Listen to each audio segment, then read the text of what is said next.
3 نکته با فشارهای روانی مقابله کنیم. همه ما در طول فعالیت‌های روزانه لحظاتی را تحت فشارهای روانی قرار می‌گیریم. طبق نظر متخصصان فشار اندک در واقع خوب است، اما فشارهای روانی بیش از حد موجب می‌شود که انسان بیخواب، عصبی و حساس شود و فشار خونش بالا رود. در اینجا دو روش کم کردن فشار روانی و حفظ تعادل روحی ارائه شده است. اول آنکه علت فشار روانی را بیابید. آیا مشکل اصلی شما نوعی سوء تفاهم با همکاران یا یکی از اعضای خانواده است؟ در این صورت مشکل را با آنها در میان بگذارید و آن را رفع کنید. بهتر است غرور خود را کنار بگذارید و با کمال شهامت اختلاف را حل کنید. به احتمال زیاد مشکل کوچکتر از آن است که گمان می‌کنید. شاید این مورد اشتباه جزئی باشد. موضوع را کش ندهید. بزرگ کردن قضیه در ذهن موجب بروز فشارهای روانی ناخواسته و غیر لازم می‌شود. در کتاب مقدس آمده است هیچ روزی را با عصبانیت به پایان نبرید که توصیه بسیار خوبی است.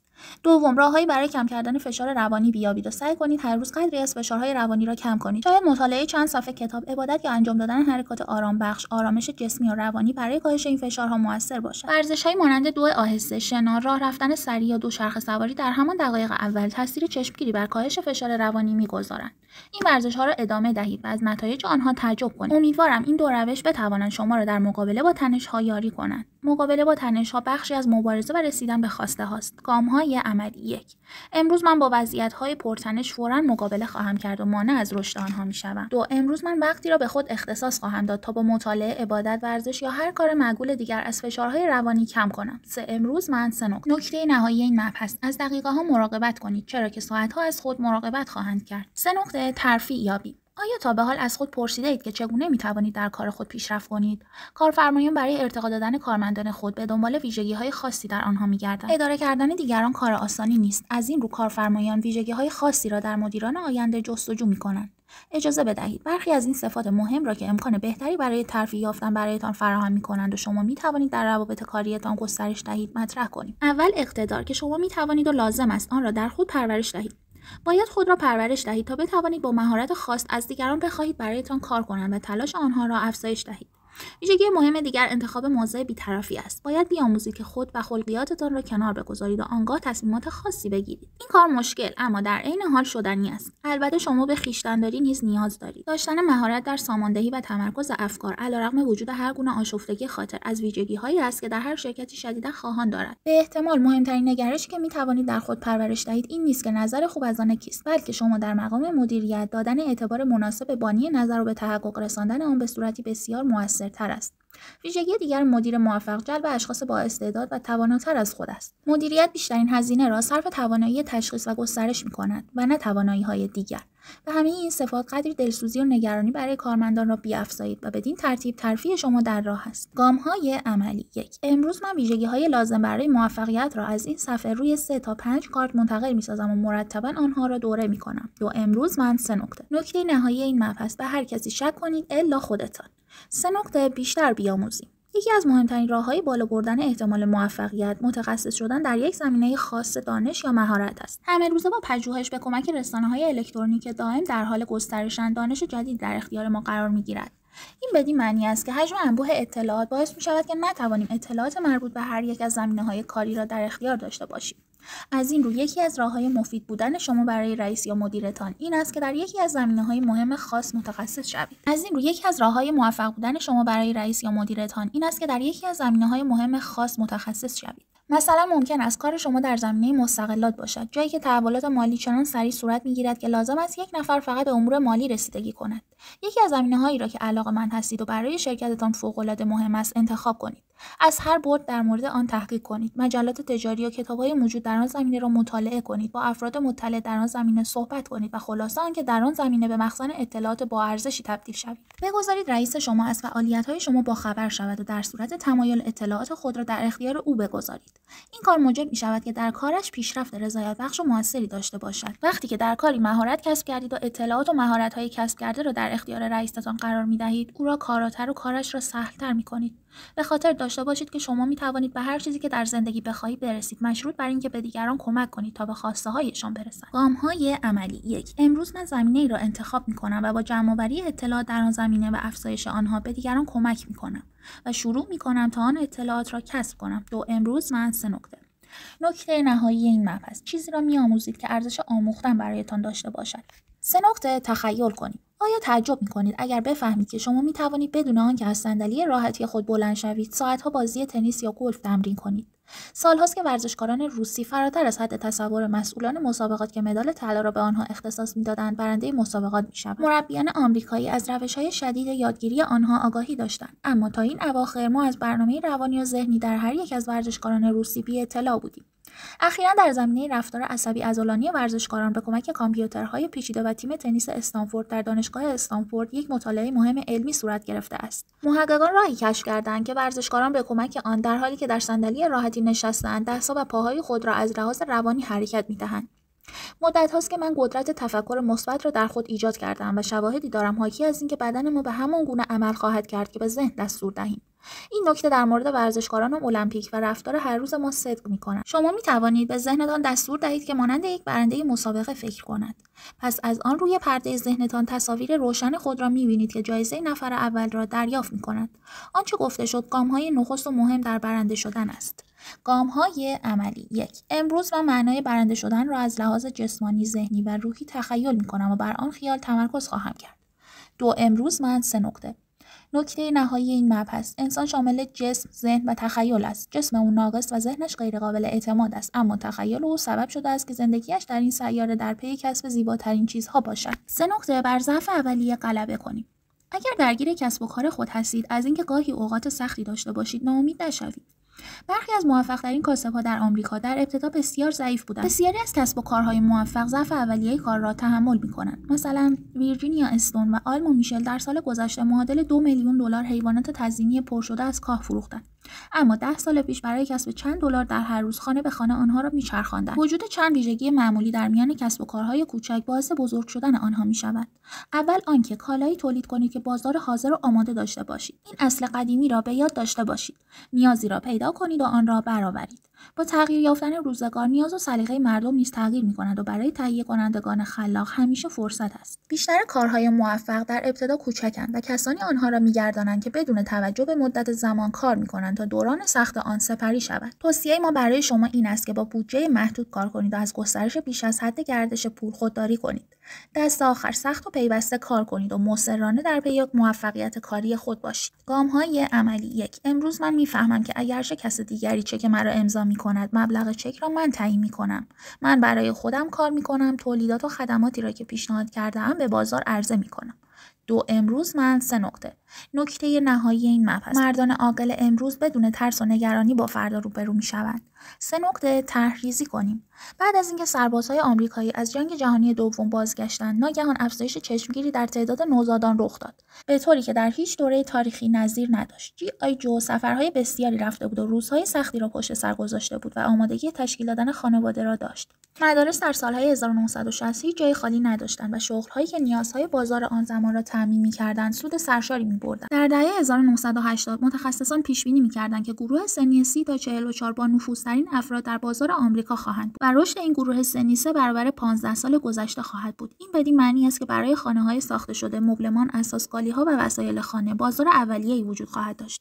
تغییر ساختار جمعیت به معنی فراهم آمدن فرصت برای کسانی است که نیازهای بازار را می‌دانند. یک شخص کاری باهوش باید بسیاری از پتانسیل کاری را به آن گروه اختصاص دهد و در هنگام تصمیم‌گیری‌های اقتصادی این نکته را در نظر گیرد. شناخت بازار و آگاهی از نیازها و هوس‌های آن و یکسو شدن تولیدات با نیازها شما را در رقابت با دیگران یک مرحله جلوتر می‌برد. روزی مرد عاقلی گفت به جای اینکه باهوش‌ترین شخص در شهر باشیم، بهتر است در زمان مناسب و در محل مناسب قرار بگیریم. من معتقدم که اگر شما برای بازار گولاسای فعلی طرح‌ریزی صحیح و آمادگی داشته باشید، در زمان مناسب در محل مناسب قرار خواهید گرفت و همین خود یعنی باهوش‌ترین شخص در شهر. گام‌های عملی: 1. امروز من برای افکار و اندیشه‌هایم طرح‌های دراز مدت خواهم ریخت. 2. امروز من 3 نکته. نکته نهایی این مبحث داشتن یک طرح هوشمندانه نخستین گام در رسیدن به موفقیت است. 3 نکته بر ترس غلبه کنیم. موفقیت یا شکست ممکن است برای همه ما به نوعی عادت تبدیل شود. بسیاری از آدم‌ها به دلیل داشتن ترس از شکست هرگز موفق نمی‌شوند. موضوعی نیست که عده‌ای هرگز موفق نمی‌شوند، بلکه ترس از شکست باعث می‌شود که آنها برای رسیدن به موفقیت هیچگونه تلاشی نکنند. ترس از شکست ممکن است مشکل مهمی باشد، اما بگذارید برای غلبه بر شکست چند پیشنهاد به شما بکنم به طوری که برای رسیدن به موفقیت آسوده و فارغ از ترس تلاش کنید. اول از همه گاهی اوقات ناچارید به خود فشار بیاورید و جلو بروید. در چنین مواقعی جدی باشید دندانهایتان را به هم فشار دهید و کار را شروع کنید. مثلا شاید از شما بخواهند که چند کلمه‌ای در میان جمع صحبت کنید، اما شما تا حد مرگ از این کار وحشت دارید. خب بسیار رضایت بخش خواهد بود اگر جلو بروید در حالی که زانوهایتان میلرزد و دندانهایتان به هم میخورد. کار را شروع کنید. ضمناً بسیاری از حاضرین متوجه لرزش زانوها و به هم خوردن دندانهایتان نمیشوند. دوم، قبل از شروع یک طرح منتظر نشوید که همه چیز جور شود. جلو بروید و شروع کنید. هرگز منتظر نشوید که شرایط فراهم شود. اگر منتظر شوید که یکی بیرون برود، دیگری مرخصی بگیرد، دولت جدید مستقر شود، مدل‌های جدید آماده شوند یا هر تغییر و تحول دیگری خارج از درون شما صورت بگیرد و بعد کاری را شروع کنید، دوست عزیز، باید بگویم که فقط اندکی از آن کاری را که توانایی انجامش را دارید انجام خواهید داد. با دستیابی به موفقیت‌های کوچک کم کم به ترس خود غلبه کنید. با قدم اول شروع کنید. یک ضرب‌المثل چینی میگوید سفر 1000 فرسنگی هم با قدم اول شروع می‌شود. گام‌های عملی 1. امروز من با شروع کردن کارهایی که از انجام دادن آنها وحشت داشتم بر ترس خود غلبه خواهم کرد. 2. امروز من 3 نقطه. نکته نهایی این مبحث: عادت‌ها در ابتدا ضعیفند و بعد قوی می‌شوند. 3 نقطه. کسی را طرفدار خود کنید. اگر می‌خواهید کسی را طرفدار خود کنید، اول باید او را متقاعد کنید که دوست او هستید. این جمله از سخنان آبراهام لینکن، یکی از اشخاص موفق در ترغیب انسان هاست. بله، آبراهام یکی از بزرگترین رهبران کشور آمریکاست و به دلایل بسیاری معروف است. او توانایی‌های بسیار داشت و متقاعد کردن طرف مقابل از جمله مهمترین آنها بود. شاید بهتر باشد بگویم که او قادر بود دیگران را ترغیب کند تا نظر او را بپذیرند. عمل ترغیب در کار وکالت لینکن و همچنین در کار هدایت و رهبری اهمیت بسزایی داشت. هر یک از ما باید در عمل ترغیب مهارت کسب کنیم. عمل ترغیب همه روزه به کار می‌آید در هر کار ساده‌ای. مثلا وقتی می‌خواهید پسر نوجوانتان را مجبور به تمیز کردن اتاقش بکنید یا کالایی را بفروشید که مهمترین قسمت کار شماست، عمل ترغیب به کار می‌رود. چگونه عمل ترغیب به شما کمک می‌کند؟ از آبراهام لینکن پند بگیریم که گفت اگر می‌خواهید کسی را طرفدار خود کنید، اول باید او را متقاعد کنید که دوست او هستید. بهترین راه این است که دوست صمیمی او باشید. اگر به این موضوع واقع‌بینانه نظر بیاندازیم، می‌بینیم که هیچکس دوست خود را ترغیب نمی‌کند که چیزی بخرد یا کاری بکند که مورد علاقه‌اش نیست. صداقت و صمیمیت که برای زن یا مرد مقابل شما اهمیت دارد، بزرگترین حامی شما در ترغیب آنهاست. گام‌های عملی 1. امروز من صداقت و صمیمیت خود را به هر کس که می‌بینم نشان می‌دهم. 2. امروز من 3 نقطه.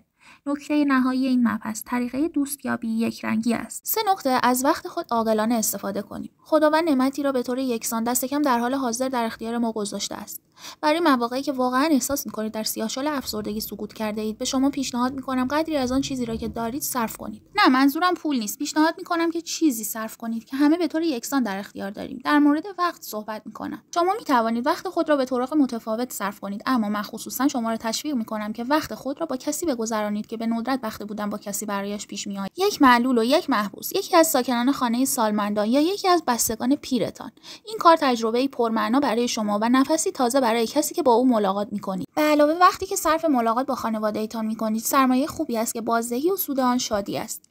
موجودی حساب بانکی همه ما روزانه 1440 لحظه زیباست که می‌توانیم عاقلانه سرمایه‌گذاری کنیم یا اسرافکارانه به هدر دهیم. نمی‌توانیم آنها را ذخیره یا پس‌انداز کنیم. ما باید آنها را مصرف کنیم. شدیداً از وقت خود مراقبت کنید و عاقلانه آن را مصرف کنید. در این صورت زندگی شما پربار و پرهیجان خواهد بود. گام‌های عملی 1. امروز من به نحوه استفاده از 1440 لحظه آگاهی خواهم داشت و وقت خود را آگاهانه می‌گذرانم. 2. امروز من 3 نقطه. نکته نهایی این مبحث: چیزی برتر از قرار گرفتن در اوج موفقیت است و آن خم شدن و بالا کشیدن نوع بشر است. 3 نقطه. خود را تقویت کنید. همه می‌دانند که وقتی گرسنه می‌شویم، مشکل گرسنگی جسمانی را با خوردن غذا حل می‌کنیم. باور کردنی نیست که بیشتر مردم نمی‌دانند که به هنگام ضعف عاطفی، روحی یا فکری چه کنند.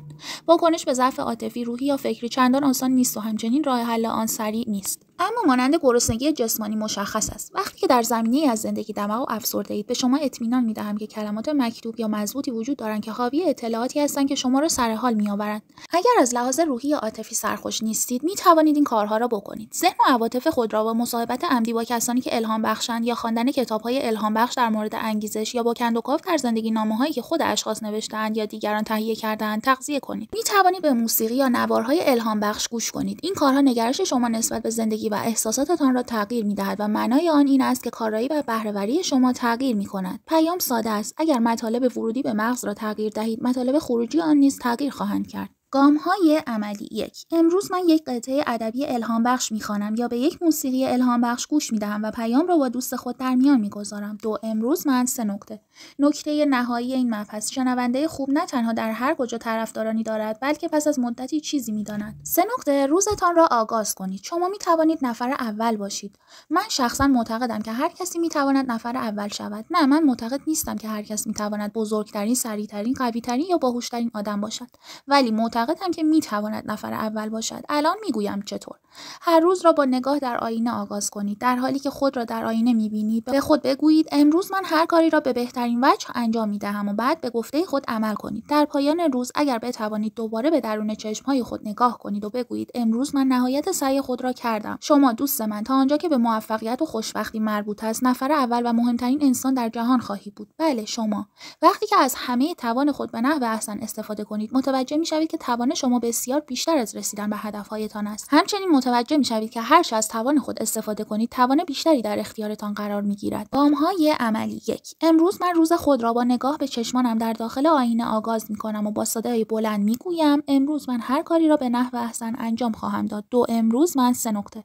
نکته نهایی این مبحث: جمله من نمیتوانم کاری از پیش نمیبرد، اما جمله سعی میکنم عجایبی به بار آورده است. 3 نکته. گیرا باشیم. به احتمال بسیار زیاد شما این جمله یا جمله با این مضمون را شنیده اید که از روی جلد کتاب نمیتوان به محتوای آن پی برد و قضاوت کرد. بدون شک حقایق بسیاری در این جمله نهفته است، اما این جمله سر و وضع خود را درست کن، دیگران همین کار را میکنند. فقط با نیمی از جمله فوق همخوانی دارد. در زندگی روزمره کارفرمایان یا کارفرمایان آینده تقریبا همه افراد جامعه از کارمندان بانک تا معلم مدرسه تا افراد جنس مخالف از روی ظاهر ما در مورد ما قضاوت میکنند. این گفته قدیمی که هرگز فرصت دیگری پیش نمیآید تا بتوانی تاثیر خوب اولیه را بر بیننده بگذاری مؤید همین موضوع است. پیام این گام بسیار ساده است. اگر به دنبال بهبود وضع شغلی خود هستید یا به دنبال زندگی موفق و شادتری می‌گردید این توصیه را فراموش نکنید. خوش ظاهر، خوش احساس و خوشبخت باشید. به این توصیه عمل کنید به امید دیدار در اوج. گام‌های عملی 1. امروز من به ویژه به سر و وضع خود توجه خواهم کرد. 2. امروز من 3 نکته. نکته نهایی این مبحث: بیان جلوه شما مهمتر از هر چیزی است که به تن دارید. 3 نکته. ساده و صریح باشیم. به هنگام صحبت در میان جمع من اغلب از مثال‌های ساده برای روشن شدن مطلب استفاده می‌کنم و بعد به حاضران در جلسه توضیح می‌دهم که دلیلی برای این ساده‌گویی و ساده‌نویسی دارم و به شوخی به آنها میگویم که حسن ساده‌گویی این است که استادان دانشگاه هم متوجه مطلب میشوند. صحبت‌هایم را با اشاره به یکی از جملات دوستم ادامه میدهم. او اغلب میگوید هرگز باور مکن که شرایط تاثیرگذاری پیام پیچیدگی آن است. برای آنکه کلمات معنی داشته باشند نیازی نیست که از 4 بخش تشکیل شده باشند. رنگ‌های اصلی 3 رنگند، اما ببین که میکل آنژ با آنها چه کرد. نوت‌های موسیقی فقط 7 عددند، اما ببین شوپن، بتهوون و ویوالدی با آنها چه کردند. به طور کلی حاضران از شوخ‌طبعی لذت میبرند، اما موضوع بحث کاملا روشن است. زیبایی نیازی به پیچیدگی ندارد. فصاحت همان سادگی کلام است که به حرکت در میآید. یکی از سخنرانی‌های به یاد ماندنی سخنرانی گتیسبورگ است که این سخنرانی حاوی 271 کلمه بود که 202 کلمه آن کلمات یک بخشی بودند. من از شما می‌خواهم که در زندگی یا در ارتباط فردی با دیگران افکارتان را با بیان ساده و صریح به اعماق ذهن شنونده برانید. هر حرفی که ممکن است سوء تفاهم ایجاد کند سوء تفاهم ایجاد خواهد کرد و استفاده از راه‌های گیج کننده برای بیان مطلب کمکی به روشن شدن موضوع نمی‌کند. صحبت‌های ساده، صمیمی و سریع عده بیشتری را به عمل وامی‌دارند و برای شما دوستان و بینش جدید و شادی هرچه بیشتر فراهم می‌آورند. گام‌های عملی 1. امروز من ساده و صریح صحبت می‌کنم و سعی نمی‌کنم که شنوندگان را با به کار بردن واژه‌های سنگین خسته کنم یا تحت تاثیر قرار دهم. 2. امروز من 3 نکته. نکته نهایی این مبحث: تعداد متوسط لغاتی که هر شخص به کار می‌برد حدود 500 کلمه است. این موجودی بسیار اندکی است، اما به حاصل آن فکر کنید. 3 نکته. موفقیت را مجسم کنید. گمان می‌کنم که بیشتر ما می‌دانیم که اعتماد به نفس یکی از ویژگی‌های بسیار مهم هر فرد موفق است. پرسشی که مطرح می‌شود این است که اعتماد به نفس از کجا می‌آید؟ چرا اعتماد به نفس موجود در درون عده‌ای آنها را به جوشش وامی‌دارد و عدم اعتماد به توانایی‌ها موجب رکود عده‌ای دیگر می‌شود؟ حقیقت این است که اعتماد به نفس و موفقیت به اتفاق هم چرخه‌ای تشکیل می‌دهند. اعتماد به نفس از موفقیت حاصل می‌شود و موفقیت بیشتری را سبب می‌شود که به نوبه خود اعتماد به نفس بیشتری ایجاد می‌کند. از این توضیحات ممکن است فکر کنید چرخه موفقیت هم مثل قضیه مرغ و تخم مرغ است که معلوم نیست کدام یک اول آمده است. مرغ یا تخم مرغ؟ چگونه میتوان به درون این چرخه راه یافت؟ پاسخ به این پرسش بسیار ساده است. اگر در زندگی اعتماد به نفس بیشتری می‌خواهید، به موفقیت‌های کوچکی که پیش از این کسب کرده اید فکر کنید و احساسات و تصاویر ذهنی حاصل از آن پیروزی‌ها را پرورش دهید. شکست‌ها را که در زندگی داریم فراموش کنید. درست است که می‌خواهید از شکست‌ها درس بگیرید، اما همزمان با گرفتن درس آنها را فراموش کنید. به پیروزی‌های زندگی فکر کنید، در بحر آنها فرو روید و آنها را پرورش دهید. با قضا دادن به آن موفقیت‌ها در واقع اعتماد به نفس را بزرگ می‌کنید و در نتیجه به موفقیت‌های بزرگتر می‌رسید. موفقیت‌های گذشته را در ذهن خود مجسم کنید، در حالی که پیروزی‌های آینده را پیش‌بینی و مجسم می‌کنید. کاشتن بذر توقعات مثبت در ذهن بهترین راه برداشت محصول مثبت در آینده است. گام‌های عملی: 1. امروز من فهرستی به نام فهرست پیروزی تهیه می‌کنم و در آن 10 مورد از موفقیت‌های 12 ماه گذشته را می‌آورم. 2. امروز من 3 نکته. نکته نهایی این مبحث: به پیروزی بیاندیشید و پیروز شوید. 3 نکته. گوش کنیم. همه ما دوست داریم صحبت کنیم، اما گاهی مهمترین بخش مکالمه را فراموش می‌کنیم. بیشتر ما دست کم لحظاتی را برای بهبود مهارت‌های صحبت کردن اختصاص داده‌ایم. در این لحظات شاید برای رفتن به نزد رئیس اداره افکار خود را نظم می‌دادیم و یا اینکه مانند مرد جوانی بودیم که خود را برای تقاضای ازدواج آماده می‌کند. ما معتقدیم که نحوه صحبت کردن مهم است، اما اغلب فراموش می‌کنیم که اهمیت جنبه دیگر، یعنی توانایی گوش دادن به صحبت‌های دیگران، کمتر از صحبت کردن نیست. اما اغلب به جای گوش دادن به صحبت دیگران به جمله‌ای که می‌خواهیم ادا کنیم می‌اندیشیم. وقتی که مشغول گفتگو یا مذاکره کاری هستید، سعی کنید ذهن خود را از سلیقه‌های شخصی مورد پسند و پیش‌داوری‌ها خالی کنید. سعی کنید گفتگوی شما روشن و صریح باشد و با اصول و ملاک‌های قضاوت طرف مقابل به حرف‌های او گوش کنید. امروز به او چه گذشته است؟ حالت هیجانی او معمولاً چگونه است؟ با چشم و گوش به حرف‌ها گوش دهید. این عوامل مجموعاً در نحوه تفکر شما در مورد حرف‌هایی که میشنوید نقش مهمی دارند. خوب گوش دادن نوعی مهارت است که به تمرین، همدلی و توجه به طرف مقابل نیاز دارد. نتیجه خوب گوش دادن بسیار قابل توجه است، زیرا شنوندگان خوب معمولاً مطالب بسیاری فرا می‌گیرند و دوستان بسیاری دارند. گام‌های عملی: 1. امروز من با گوش و دل به حرف‌های کسانی گوش می‌دهم که دوستشان دارم. 2. امروز من 3 نکته. نکته نهایی این مبحث: حرف زدن کار علم و گوش کردن امتیاز عقل است. 3 نکته. فوراً شاد شویم. وقتی کسی جرأت می‌کند و وعده شادی فوری به شما می‌دهد، گمان می‌کنم به احتمال زیاد اولین فکری که به ذهنتان خطور می‌کند این است که الان کسی از راه می‌رسد و سعی می‌کند کالایی را با صورت حساب ساختگی به من بفروشد. من به شما اطمینان می‌دهم که وقتی از افزایش فوری شادی صحبت می‌کنم، منظورم فروش هیچ گونه کالایی نیست. دوست خوب من دکتر هرب ترو که یک سخنران عالی و انسانی بسیار بذل‌گوست میگوید اگر می‌خواهید که شادی فوری به شما دست دهد، این تمرین را انجام دهید. تصور کنید که تمام مالکیت مادی خود را از دست می‌دهید و همینطور از تمام دوستان و بستگان خود جدا می‌شوید. تصویری را که در ذهن خود ساخته اید لحظاتی نگه دارید. حالا همه چیز را به حالت اول برگردانید. یقینا حالتان خیلی بهتر شده است. وقتی این کلمات را می‌خوانید به اطرافتان نگاه کنید. اگر در محیط کار، در هواپیما، در اتومبیل یا در منزل هستید، ثروتی در اطراف شماست که تصور آن میلیون‌ها نفر را در روی زمین متحیر خواهد ساخت. نکته قابل استفاده این که شما چیزهای زیادی دارید که موجب شادی و سپاس شما هستند. اینطور نیست؟ گام‌های عملی: 1. امروز من از چیزهایی که به ویژه ممنون آنها هستم فهرستی تهیه می‌کنم. 2. امروز من 3 نکته. نکته نهایی این مبحث: به یاد داشته باشید که خوشبختی انسان به مقام یا دارایی او بستگی ندارد. خوشبختی فقط به اندیشه او بستگی دارد. 3 نکته. دوست بیابیم و بر مردم نفوذ کنیم. سالها پیش دیل کارنگی کتابی نوشت تحت عنوان آیین دوستیابی. میلیون‌ها نسخه از آن فروش رفت و آن اساس درس‌هایی بود که دیل کارنگی تدریس می‌کرد. رشد شخصیت که یکی از فواید این درس‌هاست، از مهارت‌هایی است که در این کشور یعنی آمریکا فراموش شده است. محض کنجکاوی از شما می‌خواهم که در مورد کسانی که همه روزه با آنها سر و کار دارید فکر کنید. تقریباً بدون استثنا مردها و زن‌هایی که شاد و موفقند آدم‌های خوش برخورد و خوش‌رو و مؤدبند. من معتقدم یکی از مفیدترین چیزهایی که می‌توانیم به جوانان خود بیاموزیم ادب است. من تصدیق می‌کنم که قدیمی هستم، اما معتقدم که آموزش دادن کلماتی چون خواهش می‌کنم، ممنونم، بله خانم یا بله آقا بسیار مهمند.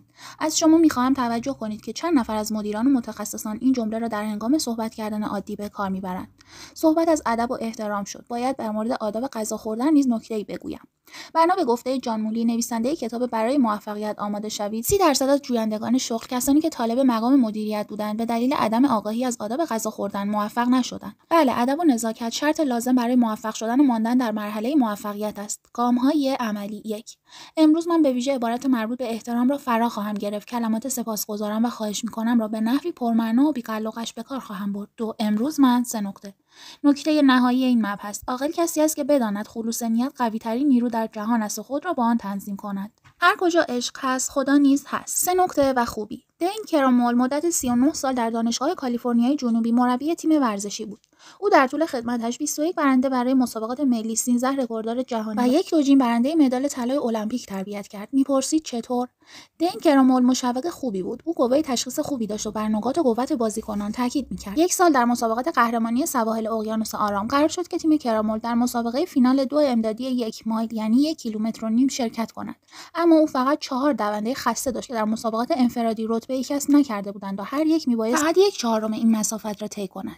او هر 4 دونده را در وسط زمین دور خود جمع کرد و مصمم بود که در مورد هر یک از آنها چیزی خوب، مثبت و در عین حال عین واقعیت پیدا کند و به آنها بگوید. او به دونده اول گفت که قوی است و میتواند از همه تندتر بدود. به دونده دوم که دونده 2 با مانع بود گفت که در 2 بدون مانع او بهترین خواهد بود.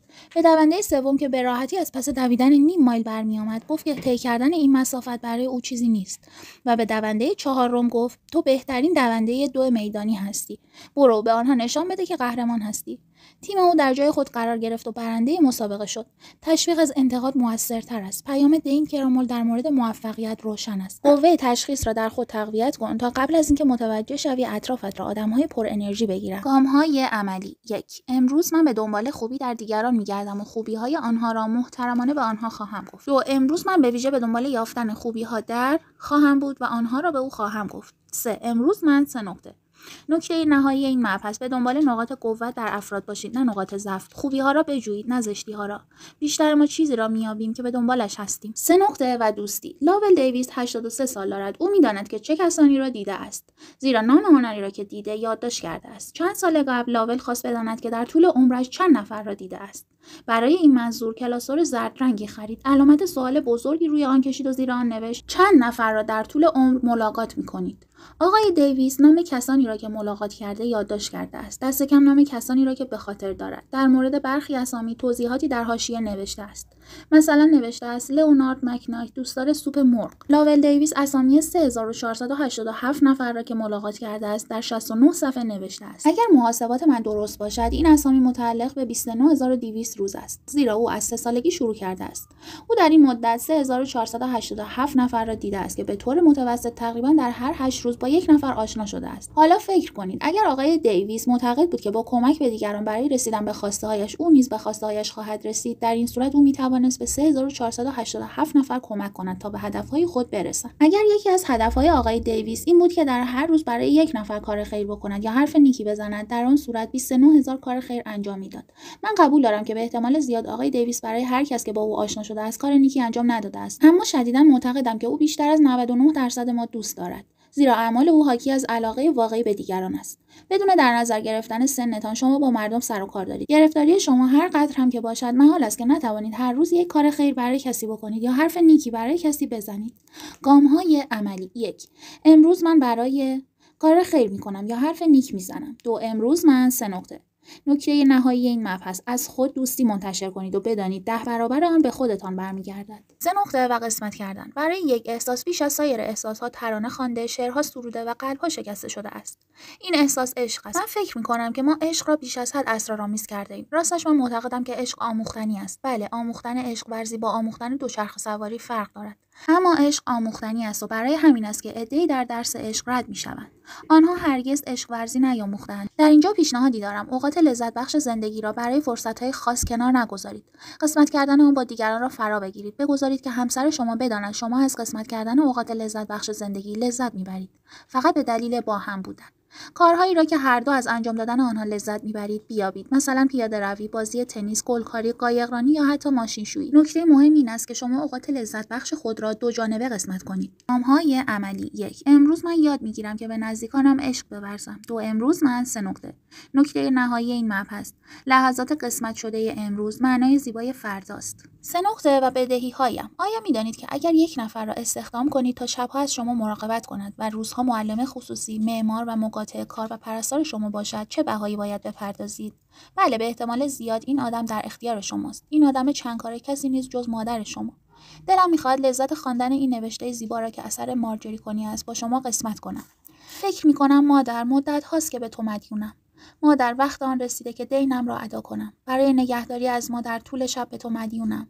چه شب‌ها که به دلیل وجود صداهای واقعی یا خیالی خواب را بر خود حرام کردی. چه شب‌ها که نخوابیدی تا ما را تغییر دهی. چه شب‌ها که بیخواب ماندی و با اولیا مناجات کردی. برای کار سازندگی تو دین عظیمی دارم. آیا می‌دانستی که چنین معمار و سازنده‌ای هستی؟ سخت تلاش کردی تا امید و آرزوهایمان را بسازی. اعتماد به نفس به ما بدهی. تو خود را فدا کردی و به کمک عشق و پایبندی خانواده را منسجم نگه داشتی. اعتماد پذیری و اطمینان را به سختی در ما ایجاد کردی و هر نوع توانایی را به ما دادی تا به نحوی پرمعنا و مفید در زندگی با دیگران ارتباط برقرار کنیم. بدهی‌هایم برای خدمات آموزشی تو به من فراتر از توانم است. بیشتر آموخته‌هایم را در زندگی در دامان تو آموختم. بله، پرداختن این بدهی‌ها عقب افتاده است. بدهی‌های من به تو حیرت انگیز است. اما یقین دارم که با یک بوسه و جمله ارزشمند مادر دوستت دارم، تمام بدهی‌ها را پرداخت شده تلقی خواهی کرد. گام‌های عملی: 1. امروز من برخی از بدهی‌های خود را پرداخت خواهم کرد. 2. امروز من 3 نکته.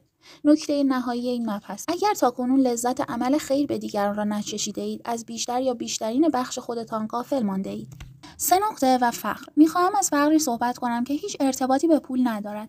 معمولا وقتی صحبت از فقر به میان میآید، به یاد کسانی میافتیم که پول کافی برای تهیه مایحتاج زندگی در حد تحمل آن زندگی ندارند. اما نوع دیگری از فقر وجود دارد که لازم است با آن آشنا شویم تا از آن اجتناب کنیم. فقر معاشرت. کسانی که نمیتوانند با دیگران روابط دوستانه برقرار کنند و با دوستان و نزدیکان یا آشنایان عملا رفت و آمد داشته باشند و از معاشرت با هم لذت ببرند، از لحاظ اجتماعی فقیرند. چه غم‌انگیز است که آدم بدون شناختن احساسات عمیق، شادی‌ها و غم‌های دوستان هم‌سن و سالان و هم نوعان خود، زندگی خود را به پایان ببرد. فقر ناشی از بیپولی را می‌شناسیم، اما انواع ظریف‌تر فقر را چطور؟ یکی از آنها این است که تفکر خوبی نسبت به خود نداشته باشیم. نوع دیگر این است که وقت خود را از کودکانمان دریغ کنیم.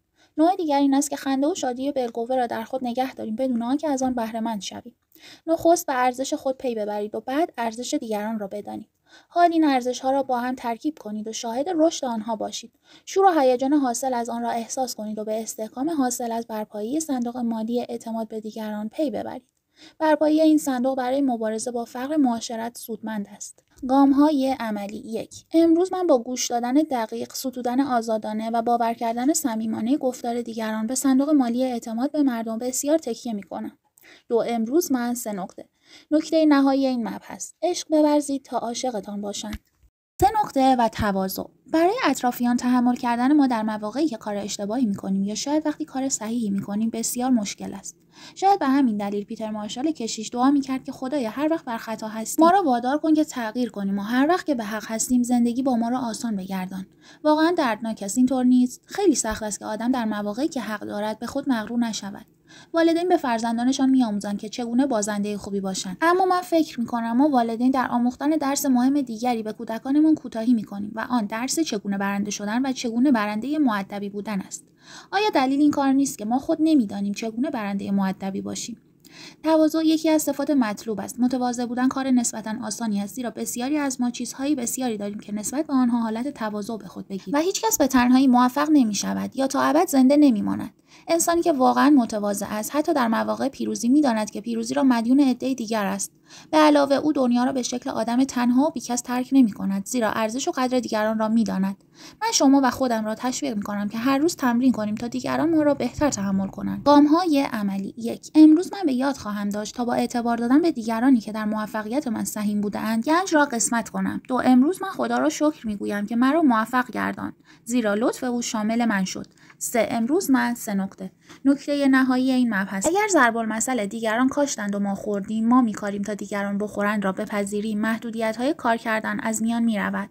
3 نکته و نااهلی: آیا می‌خواهید میزان بزهکاری کاهش یابد؟ پس به دیگران چگونه خواندن را بیاموزید. دکتر آلیس ویلیر، بازرس ناحیه 13 شیکاگو، اظهار می‌دارد که 90% از پسران نوجوان بیشتر از 3 کلاس سواد ندارند.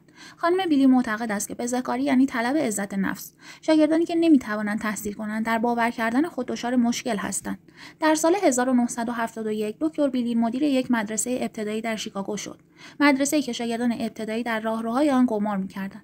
در توالت‌های آن مشروب می‌خوردند و صندلی‌ها را از پنجره کلاس به بیرون پرت می‌کردند. در آن زمان او مسئولیت 3 شاگرد از 800 شاگرد ثبت نام شده را که در سطح ابتدایی بودند به عهده گرفت. پس از 3 سال مدیریت دکتر بیلیر 50% شاگردان مدرسه در سطح ابتدایی یا بالاتر بودند. فلسفه او را نوشته قاب شده روی میز کارش بیان می‌کرد. اگر خداوند بی‌بندوباری را می‌پسندید، ما را به سوی آن راهنمایی می‌کرد. خانم دکتر بیلیر آمیزه‌ای است از یک مادر فهمیده و سرکارگری جدی. بچه‌های نااهل به او احترام می‌گذارند و بچه‌های کوچکتر از گرمای آغوش او لذت می‌برند. این نوع برخورد نتیجه می‌دهد. آیا واقعاً دلتان می‌خواهد که بهترین کار را برای این عزیزان انجام دهید؟ اگر صرفاً محبت کنید بدون آنکه درست و غلط معلوم شود، آنهایی که شما دوستشان دارید به شما احترام خواهند گذاشت و شخصاً سود خواهند جست. گام‌های عملی 1. امروز من با دیگران از نکات مثبت صحبت خواهم کرد و از مکالمات منفی دوری خواهم جست. 2. امروز من 3 نکته. نکته نهایی این مبحث بی‌بندوباری چیزی نیست جز غفلت از انجام دادن وظایف. 3 نکته و قدردانی. اد جونز نماینده کنگره تنسی در مورد زنی صحبت می‌کند که مدت زمانی را که او صرف امور کمیته کشاورزی می‌کرد قدر نمی‌دانست و با عصبانیت می‌گفت کشاورزی برای ما چه اهمیتی دارد؟ ما تمام خاربار خود را از سوپرمارکت می‌خریم. این گفته هیچ معنایی ندارد حتی برای گوینده آن اگر کسی باشد که صرفاً به علایق خود اهمیت نداده باشد. اما از طرفی ما مشکلات خود را مهمتر از مشکلات دیگران می‌پنداریم. ما به دیگران وابسته‌ایم. به تخم مرغی که صبح برای صبحانه می‌خورید فکر کنید. آن را از فروشگاهی خریدید. یک کامیون آن را تحویل فروشگاه داده، آن را در مزرعه بسته‌بندی کردند و مرغی آن را تخم کرده. در طول این مسیر افراد بسیاری در رسیدن آن به دست شما دخالت داشتند. دانه ای را که مرغ می‌خورد کشاورز دیگری کاشته است. او ماشین‌آلات کشاورزی را از کارخانه‌ای خریداری کرده است که کارگران بسیاری دارد. سوخت کامیونی که تخم مرغ را به فروشگاه می‌رساند گازوئیل است که کارگران در تصفیه آن نقش دارند. اگر شاخه این درخت وابستگی را دنبال کنیم به بی‌نهایت می‌رسیم. فکر می‌کنم نیازی به این کار نیست و شما منظور من را فهمیدید. ما مدیون بسیاری از مردم هستیم. والدین، معلمان، دوستان، همسران. این فهرست همچنان ادامه دارد. هیچ یک از ما تنها و جدا از دیگران زندگی نمی‌کنیم. هرچه عجایب عصر ما بیشتر می‌شود، نقش و نفوذ آدم‌ها و در نتیجه این وابستگی بیشتر می‌شود. اندکی به خار و بار بیاندیشید. گام‌های عملی 1. امروز من قدر اطرافیانم را بیشتر خواهم دانست و این قدردانی را با تشکرهای صمیمانه در هر زمان ممکن بیان خواهم کرد. 2. امروز من به ویژه خواهم گفت که چقدر از او ممنونم. 3. امروز من 3 نکته. نکته نهایی این مبحث دانستن قدر و ارزش داشته‌هایمان فقط نیمی از راه زندگی است. 3 نکته و جوانان. این جمله به نظر شما آشناست. بچه‌ها حرف گوش نمی‌کنند و تون تون غذا می‌خورند. به نظر همینطور است. موافق نیستید؟ در اطراف ما کسانی هستند که با دید کاملا منفی به جوانها نگاه می‌کنند. اما قبل از اینکه جلوتر برویم بهتر است بدانید که جمله فوق الذکر 4000 سال پیش در دره نیل نوشته شده است. از همان اول همواره کسانی بودند که گمان می‌کردند نسل آنها بدترین و پست‌ترین نسل در همه عصرهاست و امروزه نیز کسانی هستند که گمان می‌کنند ما در این مملکت یعنی آمریکا آینده‌ای نداریم. من اعتراف می‌کنم که زمانی در دهه 60 و اوایل دهه 70 نوعی افکار پست در سر داشتیم. به این فکر بودیم که آیا موقعیت خود را از دست داده‌ایم و در سراشیبی یک نواختی قرار گرفته‌ایم. خوشبختانه دیدگاه مردم تغییر کرده است و آنها نگرشی عاقلانه و محکم نسبت به زندگی یافته‌اند. وقتی که والدین احترام و نظم را همراه با عشق به فرزندشان می‌آموزند، جوانان برای کارهای مفید و پربار آماده می‌شوند. من معتقدم که پسران نوجوان ما باهوش و تیزند و سزاوارند تا از آموزش‌های مربوط به نظم و مسئولیت بهره مند شوند و این تنها راهی است که می‌توانند نمو کنند و آماده پذیرش عنان کار و حکومت شوند به طوری که برای نسل بعد از خود آینده روشنی باقی بگذارند. گام‌های عملی 1. امروز من به دنبال یافتن خوبی‌ها در جوانانی هستم که در اطرافم هستند و با قسمت کردن نظم و مسئولیت با آنها بدانها فایده می‌رسانم. 2. امروز من 3 نکته. نکته نهایی این مبحث جوانان کشور معتمدان نسل آینده اند. 3 نکته و محبت و همدردی زندگی دکتر پینل را نجات داد. ماجرا از این قرار است. در قرن 18 در پاریس مردی به نام شوینی به حبس محکوم شد. گرچه هیچ جرمی مرتکب نشده بود، درست چند هفته قبل فکرش از کار افتاده بود و در حال حاضر جمعیت با ریشخند شاهد سفر غمگین او به زندان بودند.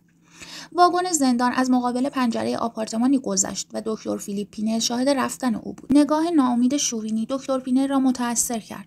سالها بعد دکتر پینل پیشگام در درمان مبتلایان به بیماری‌های روانی شد و لوح تقدیر دریافت کرد. سرانجام وقتی ریاست بیمارستانی را به عهده گرفت که شوینی به آنجا برده شده بود، وقتی او را در سیاه‌چالی دید، دستور آزادی او را صادر کرد. سالها بعد از طرف جامعه پزشکی نسبت به اقدامات جدید دکتر پینل اعتراض شد. یک بار دکتر پینل به معنای واقعی کلمه مورد حمله قرار گرفت. از میان جمعیت مردی بیرون آمد و او را به محل امنی برد. دکتر که از عمل او بسیار ممنون بود گفت: من زندگیم را به شما مدیونم. مرد در پاسخ لبخند زد و گفت: 2 سال پیش من در سیاهچالی گرفتار بودم و شما مرا نجات دادید. نام من شوینی است. نتیجه عمل خیر بدون چشم داشت همین است. وقتی کاری برای کسی میکنید که نمیتواند فوراً محبت شما را جبران کند، این کار واقعاً عاشقانه است. اگر در عشق کاری کنید که به درستی آن معتقد باشید، چیزهای خوب در انتظار شما خواهند بود. گام‌های عملی: 1. امروز من با کسانی که ملاقات میکنم از روی محبت و همدردی رفتار خواهم کرد. 2. امروز من 3 نکته. نکته نهایی این مبحث: محبت یعنی دوست داشتن مردم بیش از استحقاق آنها. 3 نکته و انضباط: پدر یا مادری که فرزند خود را به نظم عادت نمی‌دهند، تصور ذهنی محکمی از خود ندارند. در خانواده‌ها معمولاً ضعیف بودن تصور ذهنی والد از خود با اکراه او در عادت دادن فرزند به نظم تظاهر می‌کند. والد ضعف خود را پشت نقاب آسانگیری پنهان می‌کند. من پسرم را آنقدر دوست دارم که نمی‌توانم به او نه بگویم. در واقع والد وحشت از این دارد که مبادا فرزندش عشق خود را از او دریغ کند یا کناره‌گیری کند. حقیقت تلخ این است که همین نکته باعث می‌شود که والد کنترل خود را از دست بدهد و احترام و عشق فرزند نسبت به او کم شود. کودک اعتمادش را نسبت به والد از دست می‌دهد و همچنین احساس امنیت خود را با دانستن اینکه چنین کسی مسئول اوست از دست می‌دهد. تصور ذهنی فرزند از خود نیز به زودی مکدر می‌شود و نتایجی به بار می‌آورد که روز به روز گسترده‌تر می‌شود. این نخستین گام در کم شدن احترام و اعتبار نسبت به اولیاست که دست آخر منجر به شورش علیه آنها می شود. نکته غم‌انگیز در اینجاست که اگر والدین و معلمان مدرسه بتوانند علائم ضعف تصور ذهنی را شناسایی کنند، می‌توانند مانع بروز بسیاری از مشکلات شوند. عمل کودک به وضوح بیانگر این جمله هاست که به من توجه کنید، مرا دوست داشته باشید. از شما می‌خواهم که به کارهایم توجه داشته باشید. والدین و معلمان وقتی کودک را به نظم عادت می‌دهند، در واقع به او می‌گویند که کارهای او به قدری برای شما اهمیت دارد که مایلید برای راهنمایی کردن کارهایش اعمال نفوذ کنید. گام‌های عملی: 1. امروز من اطرافیانم را دوست خواهم داشت، به گونه‌ای که چیزهایی می‌گویم که دوست دارند بشنوند. 2. امروز من 3 نکته.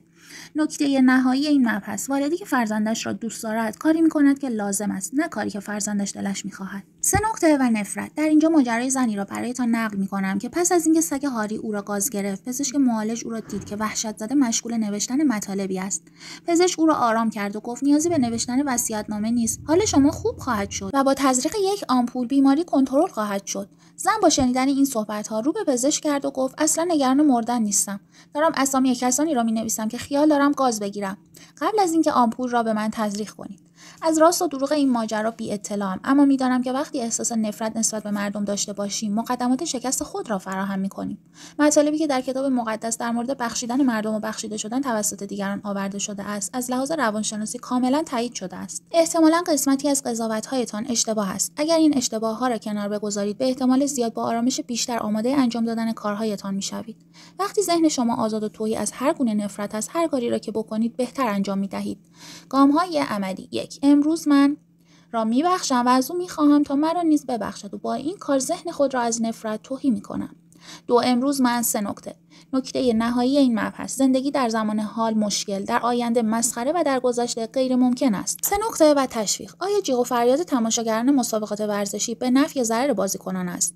حقیقت مسلمی است که بازیکنان تیم میزبان امتیاز مسلمی نسبت به بازیکنان تیم مهمان دارند. تشویق کنندگان بازیکنان و تماشاگران حاضر در ورزشگاه ممکن است اصطلاحات مربوط به بازی را دقیقاً ندانند، اما به خوبی تشخیص می‌دهند که بازیکنان آنها در چه زمانی بازی خوب ارائه می‌دهند و همین تشخیص عامل تعیین کننده تشویق بازیکنان است. مربیان و بازیکنان تیم بارها گفتند که حمایت طرفداران تیم که بازیکنان را تشویق می‌کنند و برایشان ابراز احساسات می‌کنند به سود بازیکنان است، مثل اینکه چند امتیاز به تیم میزبان داده باشند. مایه شرمساری است که ما عامل تشویق را نمی‌شناسیم و روی آن حساب نمی‌کنیم. همسران باید یکدیگر را به شوق بیاورند و برای یکدیگر ابراز احساسات کنند. والدین باید فرزندانشان را تشویق کنند و فرزندان نیز در مقابل برای والدین خود ابراز احساسات کنند. همینطور کارفرما و کارگر. این نوع برخورد موجب بالا رفتن تولید و به عبارتی پول بیشتر برای همه و خدمات بیشتر برای مشتری است. پیام این گام ساده و روشن است: اگر ما دوستان، بستگان و همراهان را تشویق کنیم و برای آنها ابراز احساسات کنیم، کشورمان محل بهتری برای زندگی و کار می‌شود. گام‌های عملی: 1. امروز من را تشویق و برایش ابراز احساسات می‌کنم. 2. امروز من 3 نکته.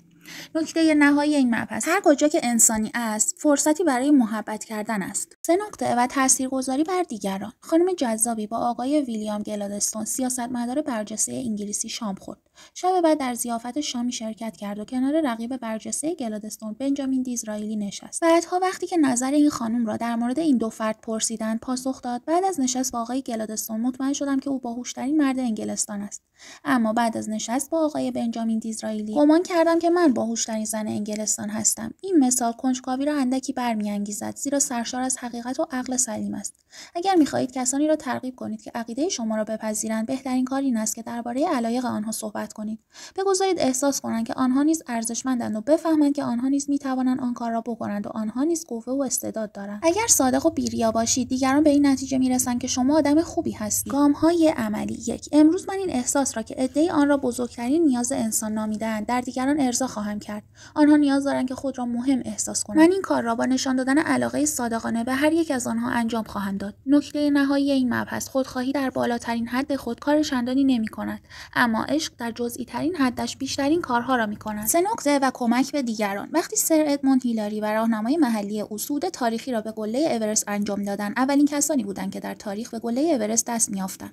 به هنگام بازگشت از قله، پای سر ادموند لغزید و راهنمای محلی او طناب را محکم کشید و با کوبیدن کلنگ در یخمانه از سقوط هر دو شد. راهنمای سر ادموند در مقابل خدمتی که کرده بود چیزی قبول نکرد و عمل خود را بخشی از حرفه کوهنوردی محسوب و آن را به صورتی ساده و فصیح در این جمله ادا کرد: کوهنوردان همواره به یکدیگر کمک می‌کنند. چه فلسفه خوبی! چه حیف که تک تک افراد جامعه این فلسفه را قبول ندارند. اگر قبول داشتن، وضع ما بسیار بهتر از این بود. ممکن است هر کسی این معیار را قبول نکند، اما شما این پیام را می‌خوانید، می‌توانید آن را بپذیرید. این بدین معنی است که با پذیرفتن آن وضع شما بهتر می‌شود و تأثیر شما در دیگران موجب بهتر شدن وضع دیگران می‌شود. اگر تعداد نسبتاً کافی مردم این فلسفه مفید را بشنوند و آن را گسترش دهند، کشور بهتری خواهیم داشت. گام‌های عملی: 1. امروز من به یاد خواهم داشت که افراد نوع بشر همواره به یکدیگر کمک می‌کنند. من نیز مترصد فرصتی خواهم بود تا به دیگران کمک کنم. 2. امروز من 3 نکته نهایی این مبحث: ما کارها را از روی وظیفه خوب انجام می‌دهیم و از روی عشق زیبا. 3 و بچه‌ها: جودی به هر کجای دنیا خواهد رفت تا بچه‌ای بیاید. جودی خانم دیکداراف یک زن خانه‌دار باهوش، زیبا، بخشنده و پر انرژی است. او و شوهرش در خانه‌ای معمولی و متوسط با رهن و مالیات متوسط، ماشین تعمیری و چند سوراخی برای 3 بچه زندگی می‌کنند. آنها از آشپزخانه خانه‌شان در جورجیا به عنوان دفتر نوعی آژانس بین‌المللی برای داوطلبان قبول فرزند استفاده می‌کنند. آنها هزاران کودک را از مرگ، بیماری و گرسنگی نجات داده‌اند. ولی چطور این کار را می‌کنند؟ با عشق، میل و کار سخت. آنها می‌خواهند کودکانی که در ویتنام، کلمبیا، هند، کره و دیگر نقاط جهان دچار مشکلند نجات دهند.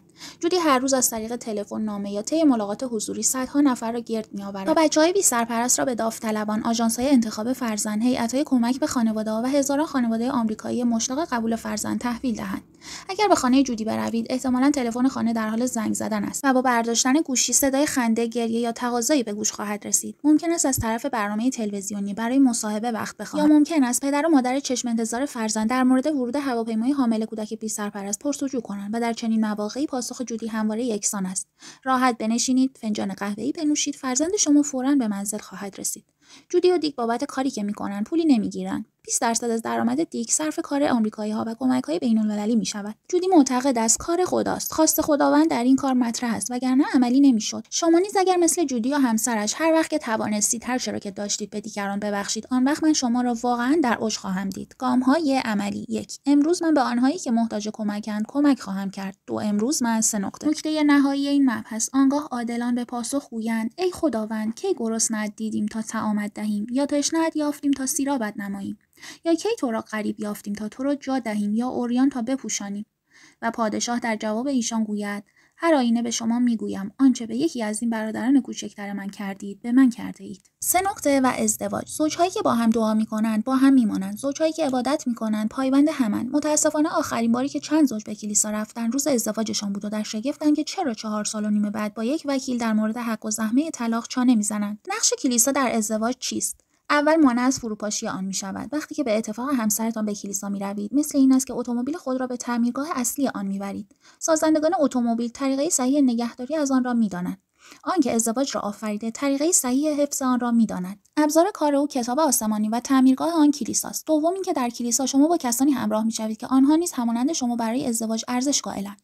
برای دور بودن از هر گونه دسیسه و نیرنگ در ازدواج بهتر است با کسانی معاشرت کنید که در مورد ازدواج با شما هم عقیده اند.